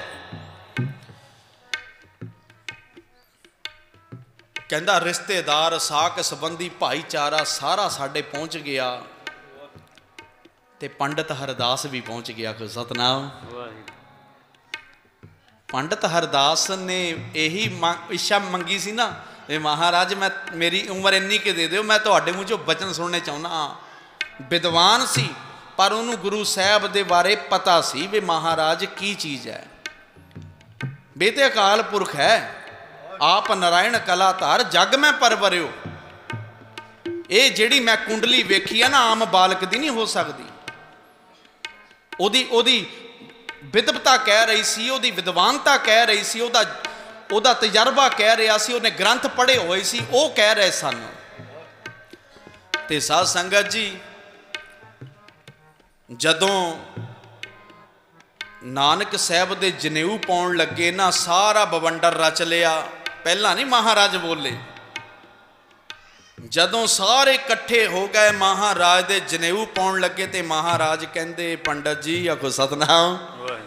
ਕਹਿਣ ਲੱਗੇ ਵੀ ਕੀ ਕਰਨ ਲੱਗੇ ਹੋ? ਉਹ ਕਹਿੰਦੇ ਹੇ ਨਾਨਕ ਤੇਰੇ ਜਨੇਊ ਪਾਉਣ ਲੱਗੇ ਆ। ਉਹ ਕਹਿੰਦੇ ਜੀ ਮਹਾਰਾਜ ਕਹਿੰਦੇ ਪੰਡਤ ਜੀ ਜਨੇਊ ਪਾਉਣ ਦੇ ਨਾਲ ਕੀ ਹੁੰਦਾ ਹੈ? ਕਹਿੰਦਾ ਜੀ ਹੇ ਨਾਨਕ ਬੰਦਾ ਧਰਮੀ ਬਣ ਜਾਂਦਾ ਹੈ, ਜਨੇਊ ਪਾਉਣ ਦੇ ਨਾਲ ਬੰਦਾ ਧਰਮੀ ਬਣ ਜਾਂਦਾ ਹੈ। ਮਹਾਰਾਜ ਕਹਿੰਦੇ ਅੱਛਾ ਜਨੇਊ ਪਾਉਣ ਦੇ ਨਾਲ ਧਰਮੀ ਬਣਦਾ ਹੈ? ਕਹਿੰਦਾ ਜੀ ਹਾਂ। ਕਹਿੰਦੇ ਤੁਸੀਂ ਜਨੇਊ ਪਾਉਣਾ ਹੈ? ਕਹਿੰਦਾ ਜੀ ਹਾਂ। ਕਹਿੰਦਾ ਫਿਰ ਮੇਰਾ ਭਾਈ ਬੈਠਾ ਹੈ, ਭਾਈ ਮਰਦਾਨਾ ਆਖੋ ਸਤਨਾਮ। ਇਹਨੂੰ ਮਹਾਰਾਜ ਨੇ ਭਾਈ ਬਣਾਇਆ ਸੀ ਆਪਣਾ। ਮਹਾਰਾਜ ਕਹਿੰਦੇ ਇਹਦੇ ਜਨੇਊ ਪਾ ਦੇ। ਹੁਣ ਗੁਰੂ ਸਾਹਿਬ ਦੀ ਜਿਹੜੀ ਰਮਜ਼ ਸੀ ਨਾ, ਉਹਨੂੰ ਸਮਝੀਏ ਆਪਾਂ। ਜੈਸੇ ਕੇਲੇ ਕੇ ਪਾਤ ਪਾਤ में पात पात में पात है, गुरु नानक की बात बात में बात बात में बात है। ਤੇ ਸਾਧ ਸੰਗਤ ਜੀਓ, ਮਹਾਰਾਜ ਕਹਿੰਦੇ ਮੇਰਾ ਭਰਾ ਹੈ ਭਾਈ ਮਰਦਾਨਾ, ਇਹਦੇ ਗਲ 'ਚ ਜਨੇਊ ਪਾ ਦੇ। ਪੰਡਤ ਹਰਦਾਸ ਨੇ ਨਾਂਹ 'ਚ ਸਿਰ ਹਿਲਾਤਾ, ਕਹਿੰਦਾ ਜੀ ਮੈਂ ਇਹਦੇ ਜਨੇਊ ਨਹੀਂ ਪਾ ਸਕਦਾ। ਮਹਾਰਾਜ ਕਹਿੰਦੇ ਕਿਉਂ? ਕਹਿੰਦਾ ਜੀ ਮਾਫ ਕਰਿਓ, ਸ਼ੂਦਰ ਨੀਵੀਂ ਜਾਤੀ ਦਾ ਆਖੋ ਸਤਨਾਮ। ਤੇ ਮਹਾਰਾਜ ਕਹਿੰਦੇ ਇਹ ਕਿੱਦਾਂ ਦਾ ਧਰਮ ਹੋਇਆ ਜਿਹੜਾ ਸ਼ੂਦਰ ਨਹੀਂ ਅਪਣਾ ਸਕਦਾ ਆਖੋ ਸਤਨਾਮ। ਤੇ ਮਹਾਰਾਜ ਤੇ ਹੁਣ ਬਰਾਬਰਤਾ ਦੇਣ ਆਏ ਸਨ ਨਾ। ਧੁੰਦ ਜਗ ਚਾਨਣ ਹੋਆ, ਇਹ ਧੁੰਦ ਚੱਕਣ ਆਏ ਸੀ ਜਿਹੜੀ ਵਹਿਮਾਂ ਭਰਮਾਂ ਦੀ, ਜਿਹੜੀਆਂ ਜਾਤਾਂ ਪਾਤਾਂ ਦੀਆਂ ਧੁੰਦਾਂ ਅਸੀਂ ਪਾਈ ਬੈਠੇ ਆ, ਉਹਨੂੰ ਚੱਕਣ ਵਾਸਤੇ ਆਏ ਸੀ ਮਹਾਰਾਜ। ਉੱਚੇ ਨੀਵੇਂ ਨੂੰ ਬਰਾਬਰਤਾ ਦੇਣ ਆਏ ਸੀ ਗੁਰੂ ਨਾਨਕ ਸਾਹਿਬ ਮਹਾਰਾਜ। ਤੇ ਮਹਾਰਾਜ ਕਹਿੰਦੇ, ਮਹਾਰਾਜ ਨੇ ਫਿਰ ਬਹਿਸ ਨਹੀਂ ਕੀਤੀ ਉੱਥੇ ਕੋਈ ਵੀ। ਮਹਾਰਾਜ ਕਹਿੰਦੇ ਅੱਛਾ ਇਹ ਸ਼ੂਦਰ ਹੈ ਤਾਂ ਨਹੀਂ ਪਾਉਣਾ ਇਹਦੇ? ਕਹਿੰਦੇ ਜੀ ਹਾਂ। ਮਹਾਰਾਜ ਕਹਿੰਦੇ ਇਹ ਉੱਚੀ ਜਾਤੀ ਵਾਲੇ ਦੇ ਪਾਉਣਾ? ਕਹਿੰਦੇ ਹਾਂ।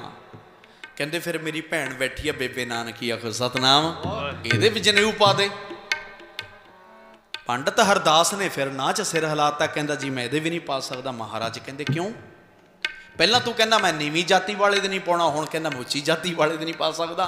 ਫਿਰ ਅੱਛਾ ਇਹਦੇ ਕਿਉਂ ਨਹੀਂ ਜਨੇਊ ਪਾਉਣਾ? ਇਹ ਤੇ ਵੱਡੀ ਜਾਤੀ ਦੀ ਹੈ। ਕਹਿੰਦਾ ਜੀ ਇਹ ਤੇ ਇਸਤਰੀ ਆਖੋ ਸਤਨਾਮ। ਮਹਾਰਾਜ ਕਹਿੰਦੇ ਉਹ ਕਿਹੜਾ ਧਰਮ ਹੋਇਆ ਜਿਹੜਾ ਕਹਿੰਦਾ ਵੀ ਇਸਤਰੀ ਧਰਮੀ ਨਹੀਂ ਹੋ ਸਕਦੀ ਆਖੋ ਸਤਨਾਮ? ਇਹ ਕਿੱਦਾਂ ਦਾ ਧਰਮ ਹੋਇਆ ਜਿੱਥੇ ਇਸਤਰੀ ਧਰਮੀ ਨਹੀਂ ਹੋ ਸਕਦੀ? ਮਹਾਰਾਜ ਕਹਿੰਦੇ ਆ ਕਾਇਨਾਤ ਦੇ ਵਿੱਚ ਬੱਚਿਆਂ ਦੀਆਂ ਕਲਕਾਰੀਆਂ ਇਸਤਰੀ ਕਰਕੇ ਆਖੋ ਸਤਨਾਮ।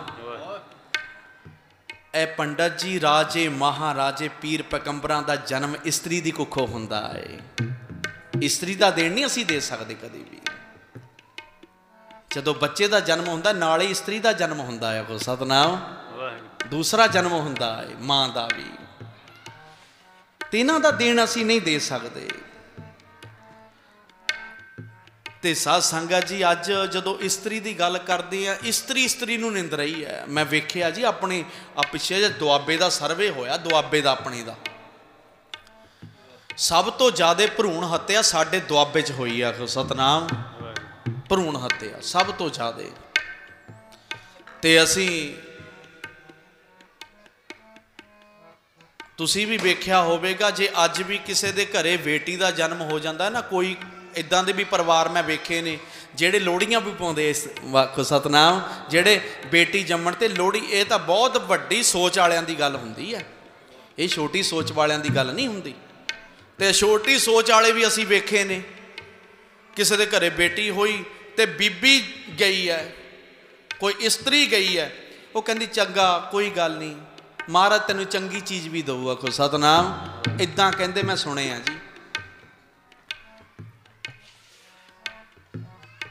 ते साध संगत जी भरूण हत्या सब तो ज़्यादा दुआबे च होई है। सर्वे होया साडे। उस तो बाद एक महापुरख दे कोल असी बैठे, असी महापुरखा नाल बचन किया। मैं कहा बाबा जी आ जेड़े बच्ची नूं कुख दे विच कतल करा दिंदे ने किड्डा क वड्डा दोष है। आखो सतनाम। वो कहते जी जिद्दां एक पूर्ण संत की हत्या कर दी, समझ लो किसी ने बेटी कुख च मार दी। मेरा सवाल अगे होर वध गया। मैं क्या महापुरखो एक बच्चा है जिन्हें अजे जन्मे नहीं लिया, उन्होंने पता नहीं दीन दुनिया का, तो आपां उहदी पूर्ण संत दे नाल किद्दां तुलना कर सकते हैं। पूर्ण संत वो कहते पूर्ण संत हुंदा कौन है पता तुहानू? गुरबाणी पूर्ण संत किहनूं कहंदी है? मैं कहा बाबा जी जिन्हां सास गिरास ना विसरै हर नामा मन मंत धन से सही नानका पूर्ण सोई संत। जेरे सवास सवास परमात्मा का नाम जपदे आ वो पूर्ण संत ने। कहते जदों बच्चा माता के गर्भ दे विच हुंदा भी सवास सवासे जपदा हुंदा। आखो सतनाम। कहते भाई वो भी संत तो घट नहीं, उस वेले वो भी सवास सवास जपदा हुंदा है। तो कहते डॉक्टरां दियां करदां चल जांदियां। आखो सतनाम। मैं कहा जी फिर दोषी कौन कौन ने? सुन लियो हुण। मैं कहा जी दोषी कौन कौन ने? कहते माता पिता तो है दोषी है। उस तो बाद कहते जिन्हें इदा भी कहता भाई मैनू वो डॉक्टर जानता है। आखो सतनाम। उत्थे चल जाओ, मैं सिफारिश पा दिना। महाराज कहते वड्डिए हथ दलाल के मुसवी यह करे कर कर करना लिख ले जाहो आपे बीज आपे ही खाओ। याद रख जो माड़ा करदा है वह फल भुगतना पैना है। जे कंडे बीजेगा कंडे मिलणगे। फिर दाखा नहीं बजौर शहर दियां मिलनियां। बाणी कहती है लोड़े दाख बजोरियां किकर बीजे जट हंडे उनक ताहिंदा पैंदा लोड़े पट। महाराज कहते कंडे बीज के कंडे मिलने ने प्यारिया। याद रख। ते अगे की होया साध संगत जी? पंडित हरदास कहंदा हे नानक फिर तुहानू केड़ा जनेऊ चाहिदा? आखो सतनाम। महाराज कहंदे नाए टुटै नाम मल लगे नाए जले ना जाए। पता केड़ा एक आधा है जनेऊ? कपा दा। महाराज कहंदे दया दी कपा दा सानू चाहिदा। दया कपा संतोख सूत सूत चाहिदा संतोख दा जत गंडी सत वट। ए जनेऊ जी का है ही ता है तेरे को ता पांडे घाता को सतनाम। फे मेरे पा दे। फिर पंडित हरदास नू चानन हो गया ते चरनी ढह पिया। कहन लगा महाराज यही मैं सुनने वास्ते जीवदा सी। आखो सतनाम।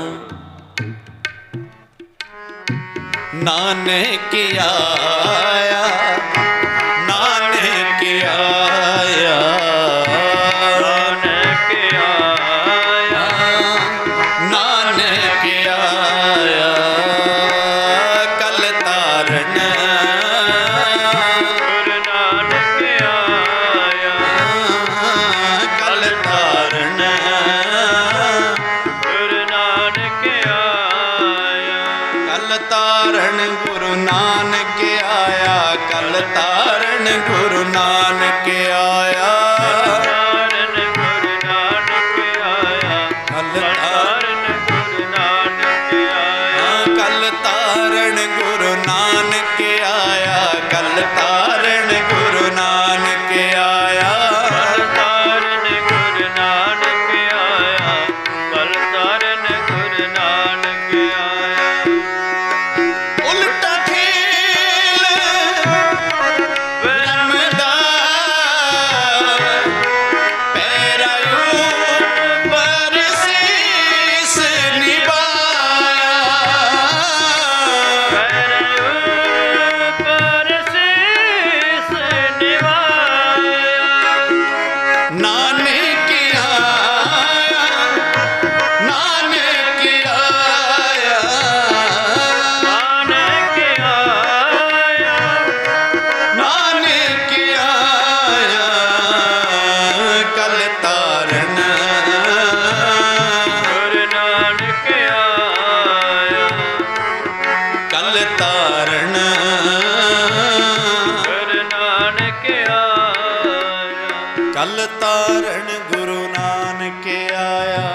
ਕਹਿੰਦੇ ਵੈਦ ਜੀ ਜਿਹੜਾ ਪੰਡਤ ਜਨੇਊ ਲੈ ਕੇ ਆਇਆ ਸੀ ਨਾ ਵਾਪਸ ਝੋਲੇ 'ਚ ਪਾ ਕੇ ਲੈ ਗਿਆ। ਆਖੋ ਸਤਨਾਮ। ਤੇ ਨਾਨਕ ਨੇ ਐਕਸੈਪਟ ਨਹੀਂ ਕੀਤਾ। ਹੁਣ ਤੁਸੀਂ ਚੱਲਿਓ ਨਾਨਕ ਨੂੰ ਦਵਾਈ ਦੇਣ ਵਾਸਤੇ, ਇਹ ਨਾ ਹੋਵੇ ਵੀ ਤੁਹਾਡੀਆਂ ਦਵਾਈਆਂ ਵਾਲਾ ਬੈਗ ਵੀ ਇੱਦਾਂ ਮੁੜ ਕੇ ਵਾਪਸ ਆ ਜਾਵੇ। ਨਬਜ ਵੇਖਿਓ, ਸਵਾਲ ਜਵਾਬ ਨਾ ਕਰਿਓ ਕੋਈ ਵੀ। ਹੁਣ ਸਾਧ ਸੰਗਤ ਜੀ, ਇਹ ਜਿਹੜਾ ਵੈਦ ਸੀ ਨਾ, ਕਹਿੰਦਾ ਜੀ ਤੁਸੀਂ ਬਾਕੀਆਂ ਨੂੰ ਕਹਿੰਦਾ ਬਾਹਰ ਰੁਕੋ, ਮੈਂ ਜਾਣਾ ਅੰਦਰ। ਇਹ ਅੰਦਰ ਪਹੁੰਚ ਗਿਆ ਜਿੱਥੇ ਗੁਰੂ ਨਾਨਕ ਸਾਹਿਬ ਬੈਠੇ ਸੀ।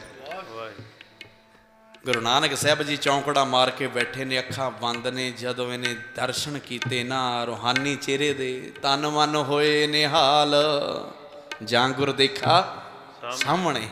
ਜਦੋਂ ਖੁਦ ਖੁਦਾ ਗੁਰੂ ਨਾਨਕ ਸਾਹਿਬ ਬੈਠੇ ਆ ਜੀ, ਕੋਈ ਆਮ ਸ਼ਖਸੀਅਤ ਨਹੀਂ,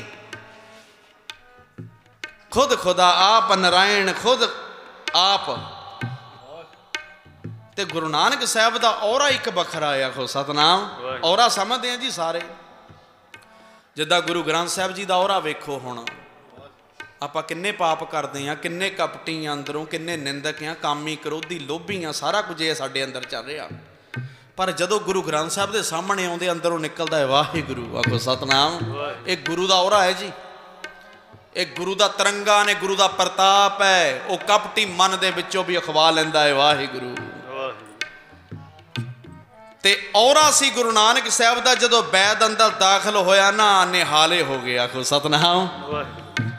ਨਿਹਾਲ ਹੋ ਗਿਆ। ਇੱਕ ਵਾਰ ਤੇ ਟਿਕ ਟਿਕੀ ਲਾ ਕੇ ਮਹਾਰਾਜ ਦੇ ਚਿਹਰੇ ਵੱਲ ਵੇਖੀ ਜਾਵੇ। ਹੱਥ ਜੁੜ ਗਏ ਇਹਦੇ ਵੀ। ਫਿਰ ਮਨ 'ਚ ਸੋਚਿਆ ਕਿ ਮਨਾ ਜਿਹੜੇ ਕਾਰਜ ਵਾਸਤੇ ਤੂੰ ਆਇਆ ਉਹ ਕਰ। ਹੌਲੀ ਦਣੀ ਗੁਰੂ ਨਾਨਕ ਸਾਹਿਬ ਦੇ ਪਲੰਘ ਤੇ ਬਹਿ ਗਿਆ ਜੀ ਵੈਦ। ਜਦੋਂ ਪਲੰਘ ਤੇ ਬੈਠਾ ਨਾ, ਇਹਨੇ ਜਾ ਕੇ ਹੌਲੀ ਦਣੀ ਬਾਂਹ ਫੜ ਲਈ। ਵੀ ਬਚਨ ਤਾਂ ਕਰਨੇ ਨਹੀਂ ਸੀ, ਹੁਣ ਕਿਹਾ ਸੀਗਾ ਬਚਨ ਨਹੀਂ ਕਰਨੇ, ਕਿਹਾ ਸੀਗਾ। ਇਹਨੇ ਜਾ ਕੇ ਬਾਂਹ ਫੜੀ ਗੁਰੂ ਨਾਨਕ ਸਾਹਿਬ ਜੀ ਦੀ। ਮਹਾਰਾਜ ਨੇ ਅੱਖਾਂ ਖੋਲੀਆਂ, ਵੇਖਿਆ ਵੈਦ ਜੀ ਬੈਠੇ ਆ, ਇਹਨਾਂ ਨੇ ਤਾਂ ਕੋਈ ਬਚਨ ਕੀਤਾ ਨਹੀਂ, ਚਲੋ ਆਪਾਂ ਹੀ ਕਰ ਲੈਂਦੇ ਆ। ਮਹਾਰਾਜ ਕਹਿੰਦੇ ਵੈਦ ਜੀ ਬਾਂਹ ਕਿਉਂ ਫੜੀ ਆ? ਕੋ ਸਤਨਾਮ। ਵੈਦ ਬੋਲਿਆ ਨਹੀਂ। ਕਹਿੰਦੇ ਵੈਦ ਜੀ ਗੱਲ ਤਾਂ ਸੁਣੋ, ਬਾਂਹ ਕਿਉਂ ਫੜੀ ਹੈ? ਵੈਦ ਕਹਿੰਦਾ ਚਲੋ ਮੈਂ ਗੱਲ ਮੁਕਾ ਦਿੰਦਾ। ਕਹਿੰਦਾ ਹੇ ਨਾਨਕ ਮੈਂ ਤੇਰੀ ਨਬਜ ਵੇਖਣੀ ਹੈ। ਮਹਾਰਾਜ ਕਹਿੰਦੇ ਵੈਦ ਜੀ ਨਬਜ ਕਿਉਂ ਵੇਖਣੀ ਹੈ? ਸਵਾਲ ਸ਼ੁਰੂ ਹੋ ਗਿਆ। ਫਿਰ ਕੌਣ ਝੱਲੇ ਗੁਰੂ ਦੀਆਂ ਝਾਲਾਂ? ਆਖੋ ਸਤਨਾਮ। ਤੇ ਸਵਾਲ ਸ਼ੁਰੂ ਹੋ ਗਿਆ। ਤੇ ਮਹਾਰਾਜ ਕਹਿੰਦੇ ਵੈਦ ਜੀ ਨਬਜ ਕਿਉਂ ਵੇਖਣੀ ਹੈ? ਕਹਿੰਦੇ ਹੇ ਨਾਨਕ ਨਬਜ ਵੇਖ ਕੇ ਮੈਨੂੰ ਪਤਾ ਚੱਲ ਜਾਂਦਾ ਵੀ ਰੋਗ ਕੀ ਹੈ। ਮਹਾਰਾਜ ਕਹਿੰਦੇ ਰੋਗ ਪੈਦਾ ਕਿਉਂ ਹੁੰਦੇ ਆ ਵੈਦ ਜੀ? ਕਹਿੰਦਾ ਹੇ ਨਾਨਕ ਜਦੋਂ ਬੰਦਾ ਵੱਧ ਘੱਟ ਛਕ ਛਕਾ ਲੈਂਦਾ ਬੇਮਰਿਆਦਾ, ਉਦੋਂ ਦੇਹੀ ਨੂੰ ਰੋਗ ਪੈਦਾ ਹੁੰਦੇ ਆ।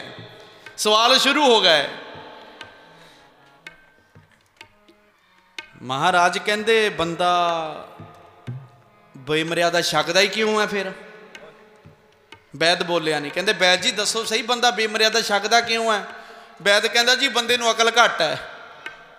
ਮਹਾਰਾਜ ਕਹਿੰਦੇ ਫਿਰ ਸਾਰਾ ਰੋਗ ਤੇ ਅਕਲ ਤੋਂ ਸ਼ੁਰੂ ਹੋਇਆ। ਆਖੋ ਸਤਨਾਮ। ਸਾਰਾ ਰੋਗ ਤੇ ਅਕਲ ਤੋਂ ਸ਼ੁਰੂ ਹੋਇਆ। ਵੈਦ ਜੀ ਤੁਹਾਡੇ ਕੋਲ ਅਕਲ ਦੀ ਦਵਾਈ ਹੈ? ਜੇ ਅਕਲ ਦੀ ਦਵਾਈ ਹੈ ਤੇ ਮੈਨੂੰ ਦੇ ਦਿਓ, ਨਹੀਂ ਤਾਂ ਮੇਰੀ ਬਾਂਹ ਛੱਡ ਦਿਓ। ਆਖੋ ਸਤਨਾਮ। ਵੈਦ ਕਹਿੰਦਾ ਹੇ ਨਾਨਕ, ਸ਼ਰਧਾ 'ਚ ਆ ਗਿਆ। ਹੇ ਨਾਨਕ ਕਹਿੰਦਾ ਮੈਂ ਤੇ ਛੋਟਾ ਮੋਟਾ ਵੈਦ ਆ, ਤਨ ਦੇ ਰੋਗ ਠੀਕ ਕਰਨ ਵਾਲਾ। ਮੈਨੂੰ ਇੰਨਾ ਭਰੋਸਾ ਹੋ ਗਿਆ ਕਿ ਤੂੰ ਤੇ ਮਨ ਦੇ ਵੀ ਰੋਗ ਠੀਕ ਕਰਦਾ ਏ, ਮੇਤੇ ਵੀ ਕਿਰਪਾ ਕਰ। ਮਹਾਰਾਜ ਕਹਿੰਦੇ ਵੈਦ ਜੀ ਉਹੀ ਗੱਲ ਕਰ ਰਹੇ ਆ। ਤੇ ਨਾ ਉਹ ਜਿਹੜਾ ਮਨ ਰੋਗੀ ਹੋਇਆ ਪਿਆ ਇਹਦੇ ਬਾਰੇ ਵੀ ਕਦੀ ਸੋਚਿਆ? ਤਨ ਬਾਰੇ ਤਾਂ ਬੜਾ ਜਾਗਰੂਕ ਹੈ। 3 ਟਾਈਮ ਭੋਜਨ ਛਕਦੇ ਆ ਤਨ ਲਈ। ਦਰਬਾਰ 'ਚ ਇੰਨੀ ਭੀੜ ਨਹੀਂ ਹੁੰਦੀ ਜਿੰਨੀ ਲੰਗਰਾਂ 'ਚ ਹੋ ਜਾਂਦੀ ਆ। ਤਨ ਵਾਸਤੇ ਬੰਦਾ ਬੜਾ ਜਾਗਰੂਕ ਹੈ। ਸਵੇਰ ਦੀ ਰੋਟੀ ਖਾਂਦਾ ਖਾਂਦਾ ਪੁੱਛਦਾ ਭਗਵਾਨ ਨੇ ਦੁਪਹਿਰ ਨੂੰ ਕੀ ਬਣਾਉਣਾ ਹੈ? ਦੁਪਹਿਰ ਦੀ ਖਾਂਦਾ ਖਾਂਦਾ ਪੁੱਛਦਾ ਵੀ ਸ਼ਾਮ ਨੂੰ ਕੀ ਪ੍ਰੋਗਰਾਮ ਹੈ? ਮੈਂ ਇੱਦਾਂ ਨਹੀਂ ਕਹਿੰਦਾ ਪ੍ਰਸ਼ਾਦਾ ਨਾ ਛਕੋ। ਤੇ ਮਹਾਰਾਜ ਕਹਿੰਦੇ 3 ਟਾਈਮ ਪ੍ਰਸ਼ਾਦਾ ਛਕ ਲਿਆ, 10 ਮਿੰਟ ਬਹਿ ਕੇ ਜਪਜੀ ਸਾਹਿਬ ਦਾ ਪਾਠ ਹੀ ਨਹੀਂ ਕੀਤਾ। ਆਖੋ ਸਤਨਾਮ। ਮਨ ਨੂੰ ਵੀ ਕੁਝ ਦੇ ਨਾ, ਮਨ ਵੀ ਭੁੱਖਾ ਏ। ਤਨ ਨੂੰ ਭੋਜਨ ਦੀ ਲੋੜ ਹੈ ਤੇ ਮਨ ਨੂੰ ਭਜਨ ਦੀ। ਆਖੋ ਸਤਨਾਮ। ਤੇ ਮਨ ਨੂੰ ਭਜਨ ਕੌਣ ਸੁਣਾਉਂਦਾ ਏ ਹੁਣ? ਤੇ ਮਨ ਨੂੰ ਤੇ ਮਹਾਰਾਜ ਕਹਿੰਦੇ ਗੰਦਲ ਵੈਣ ਸੁਣੈ ਉਹ ਗੰਦੇ ਗੀਤੇ ਸੁਣੀ ਜਾਂਦੇ ਨੇ ਲੋਕ, ਸੱਚੀ ਕਹਿਣਾ ਜੀ। ਇੱਕ ਹੋਰ ਆ ਗਿਆ ਸਾਡੇ ਹੱਥ ਵਿੱਚ ਮੋਬਾਈਲ। ਸਵੇਰੇ ਉੱਠਦੇ ਪਹਿਲਾਂ ਬੰਦਾ ਚਾਰਜ ਵੇਖਦਾ ਆ, ਕੋ ਸਤਨਾਮ ਮੈਂ ਚਾਰਜ ਹੈ ਕਿ ਨਹੀਂ ਹੈ। ਫਿਰ ਸਾਧ ਸੰਗਤ ਜੀ ਚੰਗੀ ਚੀਜ਼ ਤੇ ਉਂਗਲ ਮਾਰ ਕੇ ਗਾਂਹ ਕੱਢ ਦਿੰਦੇ ਆ, ਮਾੜੀ ਨੂੰ ਐਕਸੈਪਟ ਕਰ ਲੈਂਦੇ ਆ। ਮਨ ਨੂੰ ਕੀ ਸੁਣਾ ਰਹੇ ਹੋ ਨਾ। ਰੋਜ਼ ਚੈਨਲ ਤੇ ਗੁਰੂ ਨਾਨਕ ਸਾਹਿਬ ਗੁਰੂ ਰਾਮਦਾਸ ਦੇ ਘਰ ਤੋਂ ਬਾਣੀ ਆਉਂਦੀ ਆ। ਰੋਜ਼ ਕਿੰਨਾ ਕੁ ਚੈਨਲ ਚੱਲਦਾ ਏ? ਜੇ ਚੈਨਲ ਚੱਲਦਾ ਮੂਹਰੇ ਬਹਿੰਦੇ ਆ ਸੁਣਨ ਵਾਸਤੇ। ਇੱਦਾਂ ਦੇ ਪਰਿਵਾਰ ਵੀ ਸਾਨੂੰ ਮਿਲੇ ਨੇ ਜਿਹੜੇ ਰਹਿਰਾਸ ਸਾਹਿਬ ਦੇ ਸਮੇਂ ਟੀਵੀ ਦੇ ਅੱਗੇ ਚਾਦਰ ਵਿਛਾ ਕੇ ਬਹਿੰਦੇ ਆ, ਕਹਿੰਦੇ ਭਾਈ ਰਹਿਰਾਸ ਸਾਹਿਬ ਦਾ ਸਮਾਂ ਹੋ ਗਿਆ, ਕੋ ਸਤਨਾਮ ਆਓ ਹਾਜ਼ਰੀਆਂ ਲਗਾਈਏ। ਜਾਣ ਦੀ ਲੋੜ ਨਹੀਂ, ਫਿਰ ਸਾਧ ਸੰਗਤ ਜੀ ਹਾਜ਼ਰੀ ਬੈਠਿਆਂ ਦੀ ਲੱਗ ਜਾਂਦੀ ਹੈ। ਮਨ ਨੂੰ ਕੀ ਸੁਣਾ ਰਹੇ, ਮਨ ਨੂੰ ਕੀ ਦੇ ਰਹੇ ਆ। ਸਾਡੇ ਨੌਜਵਾਨ ਵੀਰ ਖੇਤੀ ਕਰਦੇ ਨੇ ਟਰੈਕਟਰਾਂ ਉੱਤੇ, ਗਾਣੇ ਕਿਹੋ ਜਿਹੇ ਚੱਲ ਰਹੇ ਅੱਜ। ਅਸੀਂ ਗੁਰੂ ਨਾਨਕ ਸਾਹਿਬ ਦਾ ਪ੍ਰਕਾਸ਼ ਪੁਰਬ ਮਨਾ ਰਹੇ ਹਾਂ, ਅਸੀਂ ਤਾਂ ਹਨੇਰੇ 'ਚ ਜੀ ਰਹੇ ਹਾਂ ਬਿਲਕੁਲ। ਇਹ ਪ੍ਰਕਾਸ਼ ਪੁਰਬ ਦਾ ਮਤਲਬ ਇਹ ਹੈ ਵੀ ਸਾਨੂੰ ਵੀ ਪ੍ਰਕਾਸ਼ ਹੋ ਜਾਵੇ ਪਿਆਰਿਆ। ਉਹ ਜਿਸ ਟਰੈਕਟਰ ਤੇ ਤੂੰ ਕਲਾਕਾਰਾਂ ਦੇ ਗੰਦੇ ਗੀਤ ਲਾਉਣਾ ਏ, ਉੱਥੇ ਵਾਹਿਗੁਰੂ ਦੇ ਸਿਮਰਨ ਦੀ ਸੀਡੀ ਵੀ ਲਾ ਕੇ ਵੇਖਾ ਕਰ ਸਤਨਾਮ, ਤੇਰਾ ਵੀ ਭਲਾ ਹੋ ਜਾਵੇ। ਜਿਹੜਾ ਛਕੇਗਾ ਅਨਾਜ ਉਹਦਾ ਵੀ ਭਲਾ ਹੋਵੇਗਾ। ਤੇ ਸਾਧ ਸੰਗਤ ਜੀ ਗੰਦੇ ਗੀਤੇ ਸੁਣੀ ਜਾਂਦੇ ਹਾਂ ਅਸੀਂ। ਤੇ ਮਹਾਰਾਜ ਕਹਿੰਦੇ ਗੰਦਲ ਵੈਣ ਸੁਣੇ, ਸੁਣਦੇ ਕਹਿਣਾ ਨਾ ਇਹ ਸਰਵਣੋ ਮੇਰਿਓ। ਕੰਨਾਂ ਨੂੰ ਕਿਹਾ ਗੁਰੂ ਅਮਰਦਾਸ ਸਾਹਿਬ ਜੀ ਨੇ, ਇਹ ਸਰਵਣੋ ਮੇਰਿਓ ਸਾਚੈ ਸੁਣਨ ਨੂੰ ਪਠਾਏ, ਸਾਚੈ ਸੁਣਨੇ ਨੂੰ ਪਠਾਏ। ਸਰੀਰ ਲਾਏ, ਸਰੀਰ ਤੇ ਤਾਂ ਲਾਏ ਸੁਣੋ ਸਤ ਬਾਣੀ। ਇਹ ਫੈਸਲਾ ਕਰ ਦਿੱਤਾ ਜੀ ਗੁਰੂ ਨੇ। ਬਾਣੀ ਸੁਣਨ ਵਾਸਤੇ ਕੰਨ ਲਾਏ ਆ, ਨਿੰਦਿਆ ਸੁਣਨ ਵਾਸਤੇ ਨਹੀਂ, ਚੁਗਲੀਆਂ ਕਰਨ ਵਾਸਤੇ ਸੁਣਨ ਵਾਸਤੇ ਨਹੀਂ, ਇਹ ਕੰਨ ਲਾਏ। ਤੇ ਮਹਾਰਾਜ ਕਹਿੰਦੇ ਸੁਣੋ ਸਤ ਬਾਣੀ। ਸੁਣ ਕੇ ਪਤਾ ਕੀ ਹੋਊਗਾ? ਜਿਤ ਸੁਣੀ ਮਨ ਤਨ ਹਰਿਆ ਹੋਆ। ਰਸਨਾ ਰਸ ਸਮਾਣੀ, ਫਿੱਕਾ ਬੋਲਣਾ ਹੀ ਬੰਦ ਹੋ ਜਾਵੇਗਾ, ਮਿੱਠੇ ਬੋਲ ਬੋਲੇਗਾ ਜਦੋਂ ਰਸਨਾ 'ਚ ਬਾਣੀ ਦਾ ਰਸ ਭਰ ਗਿਆ। ਜੇ ਬੰਦਾ ਕਿਸੇ ਨਾਲ ਬੁਰਾ ਬੋਲਦਾ ਏ, ਗਾਲਾਂ ਕੱਢਦਾ, ਸਮਝ ਲਓ ਬਾਣੀ ਦਾ ਰਸ ਨਹੀਂ। ਆਖੋ ਸਤਨਾਮ, ਬਾਣੀ ਦੇ ਨੇੜੇ ਤੇੜੇ ਵੀ ਨਹੀਂ ਹੈਗਾ। ਕਿਉਂਕਿ ਜਿਹੜਾ ਮੇਰਾ ਗੁਰੂ ਆ ਬੜਾ ਮਿੱਠ ਬੋਲੜਾ ਜੀ, ਹਰ ਸੱਜਣ ਸੁਆਮੀ ਮੇਰਾ ਹੋ ਸੰਭਲ ਥੱਕੀ ਜੀ। ਉਹ ਕਦੇ ਨਾ ਬੋਲੇ ਕੌਰਾ, ਕੌਰਾ ਬੋਲ ਨਾ ਜਾਣੇ ਪੂਰਨ ਭਗਵਾਨੇ। ਔਗਣ ਕੋ ਨਾ ਚਿਤਾਰੇ, ਔਗਣ ਨਹੀਂ ਚਿਤਾਰਦਾ ਕਿਸੇ ਦੇ ਵੀ। ਸੋ ਪਿਆਰਿਓ ਇਹੋ ਜਿਹਿਆਂ ਦੇ ਲੜ ਲੱਗੀਏ ਜਿਹੜਾ ਕਿਸੇ ਦੀ ਔਗਣ ਨੇ ਚਿਤਾਰਦਾ। ਤੇ ਮਨ ਦੀ ਕਹਾਣੀ ਹੈ ਜਿਹੜੀ ਨਾ, ਮਨ ਨੂੰ ਭਜਨ ਦਿਆ ਕਰੋ ਜ਼ਰੂਰ। ਗੁਰੂ ਨਾਨਕ ਸਾਹਿਬ ਜੀ ਨੂੰ ਯਾਦ ਕਰਦਿਆਂ ਸਾਧ ਸੰਗਤ ਜੀ ਦਿਹਾੜੀ 'ਚ ਜਪਜੀ ਸਾਹਿਬ ਦਾ ਪਾਠ ਤਾਂ ਸ਼ੁਰੂ ਕਰੋ ਕਰਨਾ। ਜਿਹੜੇ ਨਹੀਂ ਕਰਦੇ, ਜਿਹੜੇ ਬਹਾਨੇ ਲਾਉਂਦੇ ਜੀ ਅਸੀਂ ਤਾਂ ਅਨਪੜ੍ਹ ਹਾਂ, ਉਹਨਾਂ ਦਾ ਵੀ ਬਹਾਨਾ ਚੱਕ ਦਿੰਨੇ ਅੱਜ। ਜਿਹੜੇ ਕਹਿੰਦੇ ਅਸੀਂ ਤਾਂ ਅਨਪੜ੍ਹ ਹਾਂ ਜੀ, ਸਾਡੇ ਕੋਲ ਕਿੱਥੇ ਬਾਣੀ। ਪਿਆਰਿਓ ਅਨਪੜ੍ਹਤਾ ਦੀ ਗੱਲ ਨਹੀਂ ਹੁੰਦੀ, ਪਿਆਰ ਵਾਲਿਆਂ ਦੀ ਗੱਲ ਹੁੰਦੀ ਹੈ, ਪਿਆਰ ਵਾਲਿਆਂ ਦੀ। ਇੱਥੇ ਇਦਾਂ ਦੇ ਮਹਾਂਪੁਰਖਾਂ ਦੇ ਵੀ ਬਚਨ ਬਲਾ ਸੁਣੇ ਆ ਜਿਹੜੇ ਬਿਲਕੁਲ ਚਿੱਟੇ ਅਨਪੜ੍ਹ ਸੀ ਤੇ ਜਪਜੀ ਸਾਹਿਬ ਦਾ ਪਾਠ, ਸੁਖਣੀ ਸਾਹਿਬ ਦਾ ਪਾਠ ਕੰਠ ਕਰਕੇ ਉੱਠੇ। ਆਖੋ ਸਤਨਾਮ, ਪਿਆਰ ਦੀ ਗੱਲ ਹੈ। ਤੇ ਹੁਣ ਤੇ ਸਾਧ ਸੰਗਤ ਜੀ ਟੈਕਨੋਲੋਜੀ ਬੜੀ ਹੈ। ਕਿਤਿਓਂ ਵੀ ਆਪਾਂ ਸਟੋਰ ਤੋਂ ਜਾਓ, ਉਹਨਾਂ ਨੂੰ ਕਹੋ ਸਹਿਜ ਪਾਠ ਵਾਲਾ ਰੇਡੂਆ ਦੇ ਦਿਓ। ਆਖੋ ਸਤਨਾਮ, ਸਹਿਜ ਪਾਠ ਵਾਲਾ ਰੇਡੂਆ ਲਓ, ਉਹਨੂੰ ਘਰੇ ਰੱਖੋ। ਇੱਦਾਂ ਦੇ ਵੀ ਸਾਨੂੰ ਪਰਿਵਾਰ ਮਿਲੇ ਆ ਜਿਨ੍ਹਾਂ ਨੇ ਰੁਮਾਲਿਆਂ ਦੇ ਉੱਤੇ ਰੱਖਿਆ ਰੇਡੂਏ ਨੂੰ। ਉਹਦਾ ਇੱਕ ਖਾਸੀਅਤ ਹੈ, ਜਿੱਥੋਂ ਬੰਦ ਕਰੋਗੇ ਉੱਥੋਂ ਸ਼ੁਰੂ ਹੋ ਜਾਊਗਾ। ਤੇ ਸਾਰੇ ਪਰਿਵਾਰ ਦੇ ਅੱਧਾ ਘੰਟਾ ਬਹਿ ਕੇ ਸਹਿਜ ਪਾਠ ਸੁਣੋ ਤੇ ਤੁਹਾਡੇ ਘਰ 'ਚ ਬਰਕਤਾਂ ਆ ਜਾਣਗੀਆਂ। ਜਿਹੜਾ ਨਹੀਂ ਕਰ ਸਕਦਾ ਉਹ ਸੁਣ ਲਓ, ਜਿਹੜਾ ਕਰ ਸਕਦਾ ਉਹ ਆਪ ਕਰੋ ਤੇ ਸੰਥਿਆ ਕਰੋ ਗੁਰੂ ਗ੍ਰੰਥ ਸਾਹਿਬ ਜੀ ਦੀ। ਆਖੋ ਸਤਨਾਮ, ਬਾਣੀ ਸੰਥਿਆ ਤੋਂ ਬਗੈਰ ਸ਼ੁੱਧ ਨਹੀਂ ਹੋ ਸਕਦੀ ਕਦੀ ਵੀ। ਚੰਗੇ ਉਸਤਾਦਾਂ ਦੇ ਕੋਲ ਬੈਠੋ, ਚੰਗੀ ਸੰਗਤ ਕਰੋ। ਜਿਤ ਸੁਣੀ ਮਨ ਤਨ ਹਰਿਆ ਹੋਆ, ਰਸਨਾ ਰਸ ਸਮਾਣੀ। ਇਹ ਰਸ ਭਰ ਜਾਵੇਗਾ, ਫਿਰ ਮਹਾਰਾਜ ਕਿਰਪਾ ਕਰਨਗੇ। ਸੋ ਪਿਆਰਿਓ ਮਹਾਰਾਜ ਕਹਿਣ ਲੱਗੇ ਵੈਦ ਜੀ, ਜਿਹੜਾ ਮਨ ਰੋਗੀ ਹੋਇਆ ਪਿਆ ਮਾੜਾ ਸੁਣ ਸੁਣ ਕੇ, ਮਾੜਾ ਬੋਲ ਬੋਲ ਕੇ, ਕਹਿੰਦੇ ਹੇ ਨਾਨਕ ਮੇਤੇ ਵੀ ਕਿਰਪਾ ਕਰ, ਮੇਰਾ ਵੀ ਮਨ ਵਸ ਵਿੱਚ ਆ ਜਾਵੇ। ਤੇ ਮਹਾਰਾਜ ਨੇ ਮਿਹਰ ਦੀ ਦ੍ਰਿਸ਼ਟੀ ਕੀਤੀ ਨਾ, ਵੈਦ ਜੀ ਦੇ ਰੋਮ ਰੋਮ ਦੇ ਵਿੱਚੋਂ ਰਾਮ ਰਾਮ ਦੀਆਂ ਆਵਾਜ਼ਾਂ ਆਉਣੀਆਂ ਸ਼ੁਰੂ ਹੋ ਗਈਆਂ। ਆਖੋ ਸਤਨਾਮ। ਕੱਲ ਤਾਰਨ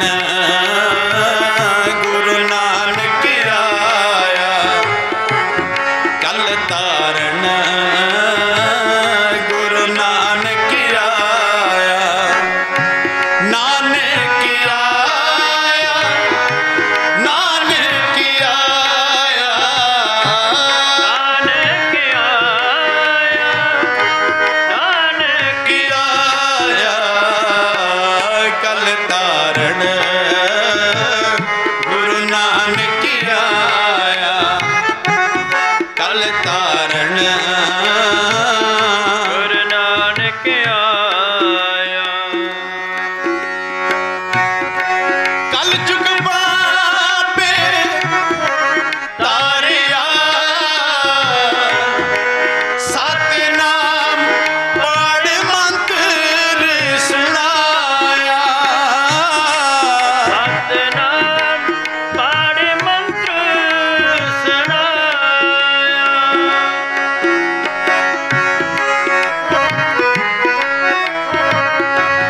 कल तारण गुरु नानक आया कल तारण गुरु नानक आया तारण गुरु नानक आया तारण गुरु नानक आया काल के आया नानक आया कल तारण गुरु नानक आया कल तारण गुरु नानक आया गुरु नानक आया जपो जी कल तारण गुरु नानक आया कल तारण गुरु नानक आया गुरु नानक आया गुरु नानक आया जपो जी गुरु नानक आया वाहिगुरु गुरु नानक नानक आया गुरु नानक आया गुरु नानक आया गुरु नानक आया गुरु नानक नानक आया कल तारण गुरु नानक आया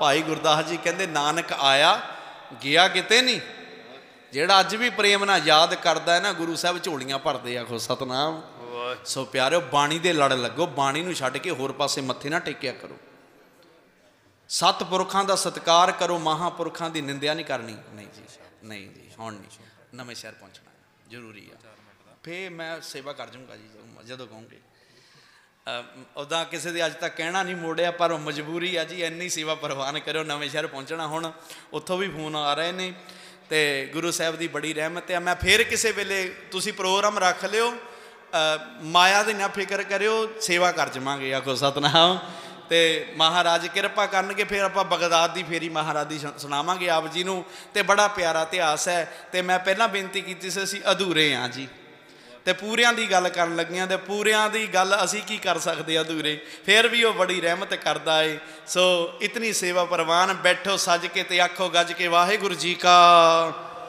ਵਾਹਿਗੁਰੂ ਜੀ ਕੀ ਫਤਿਹ।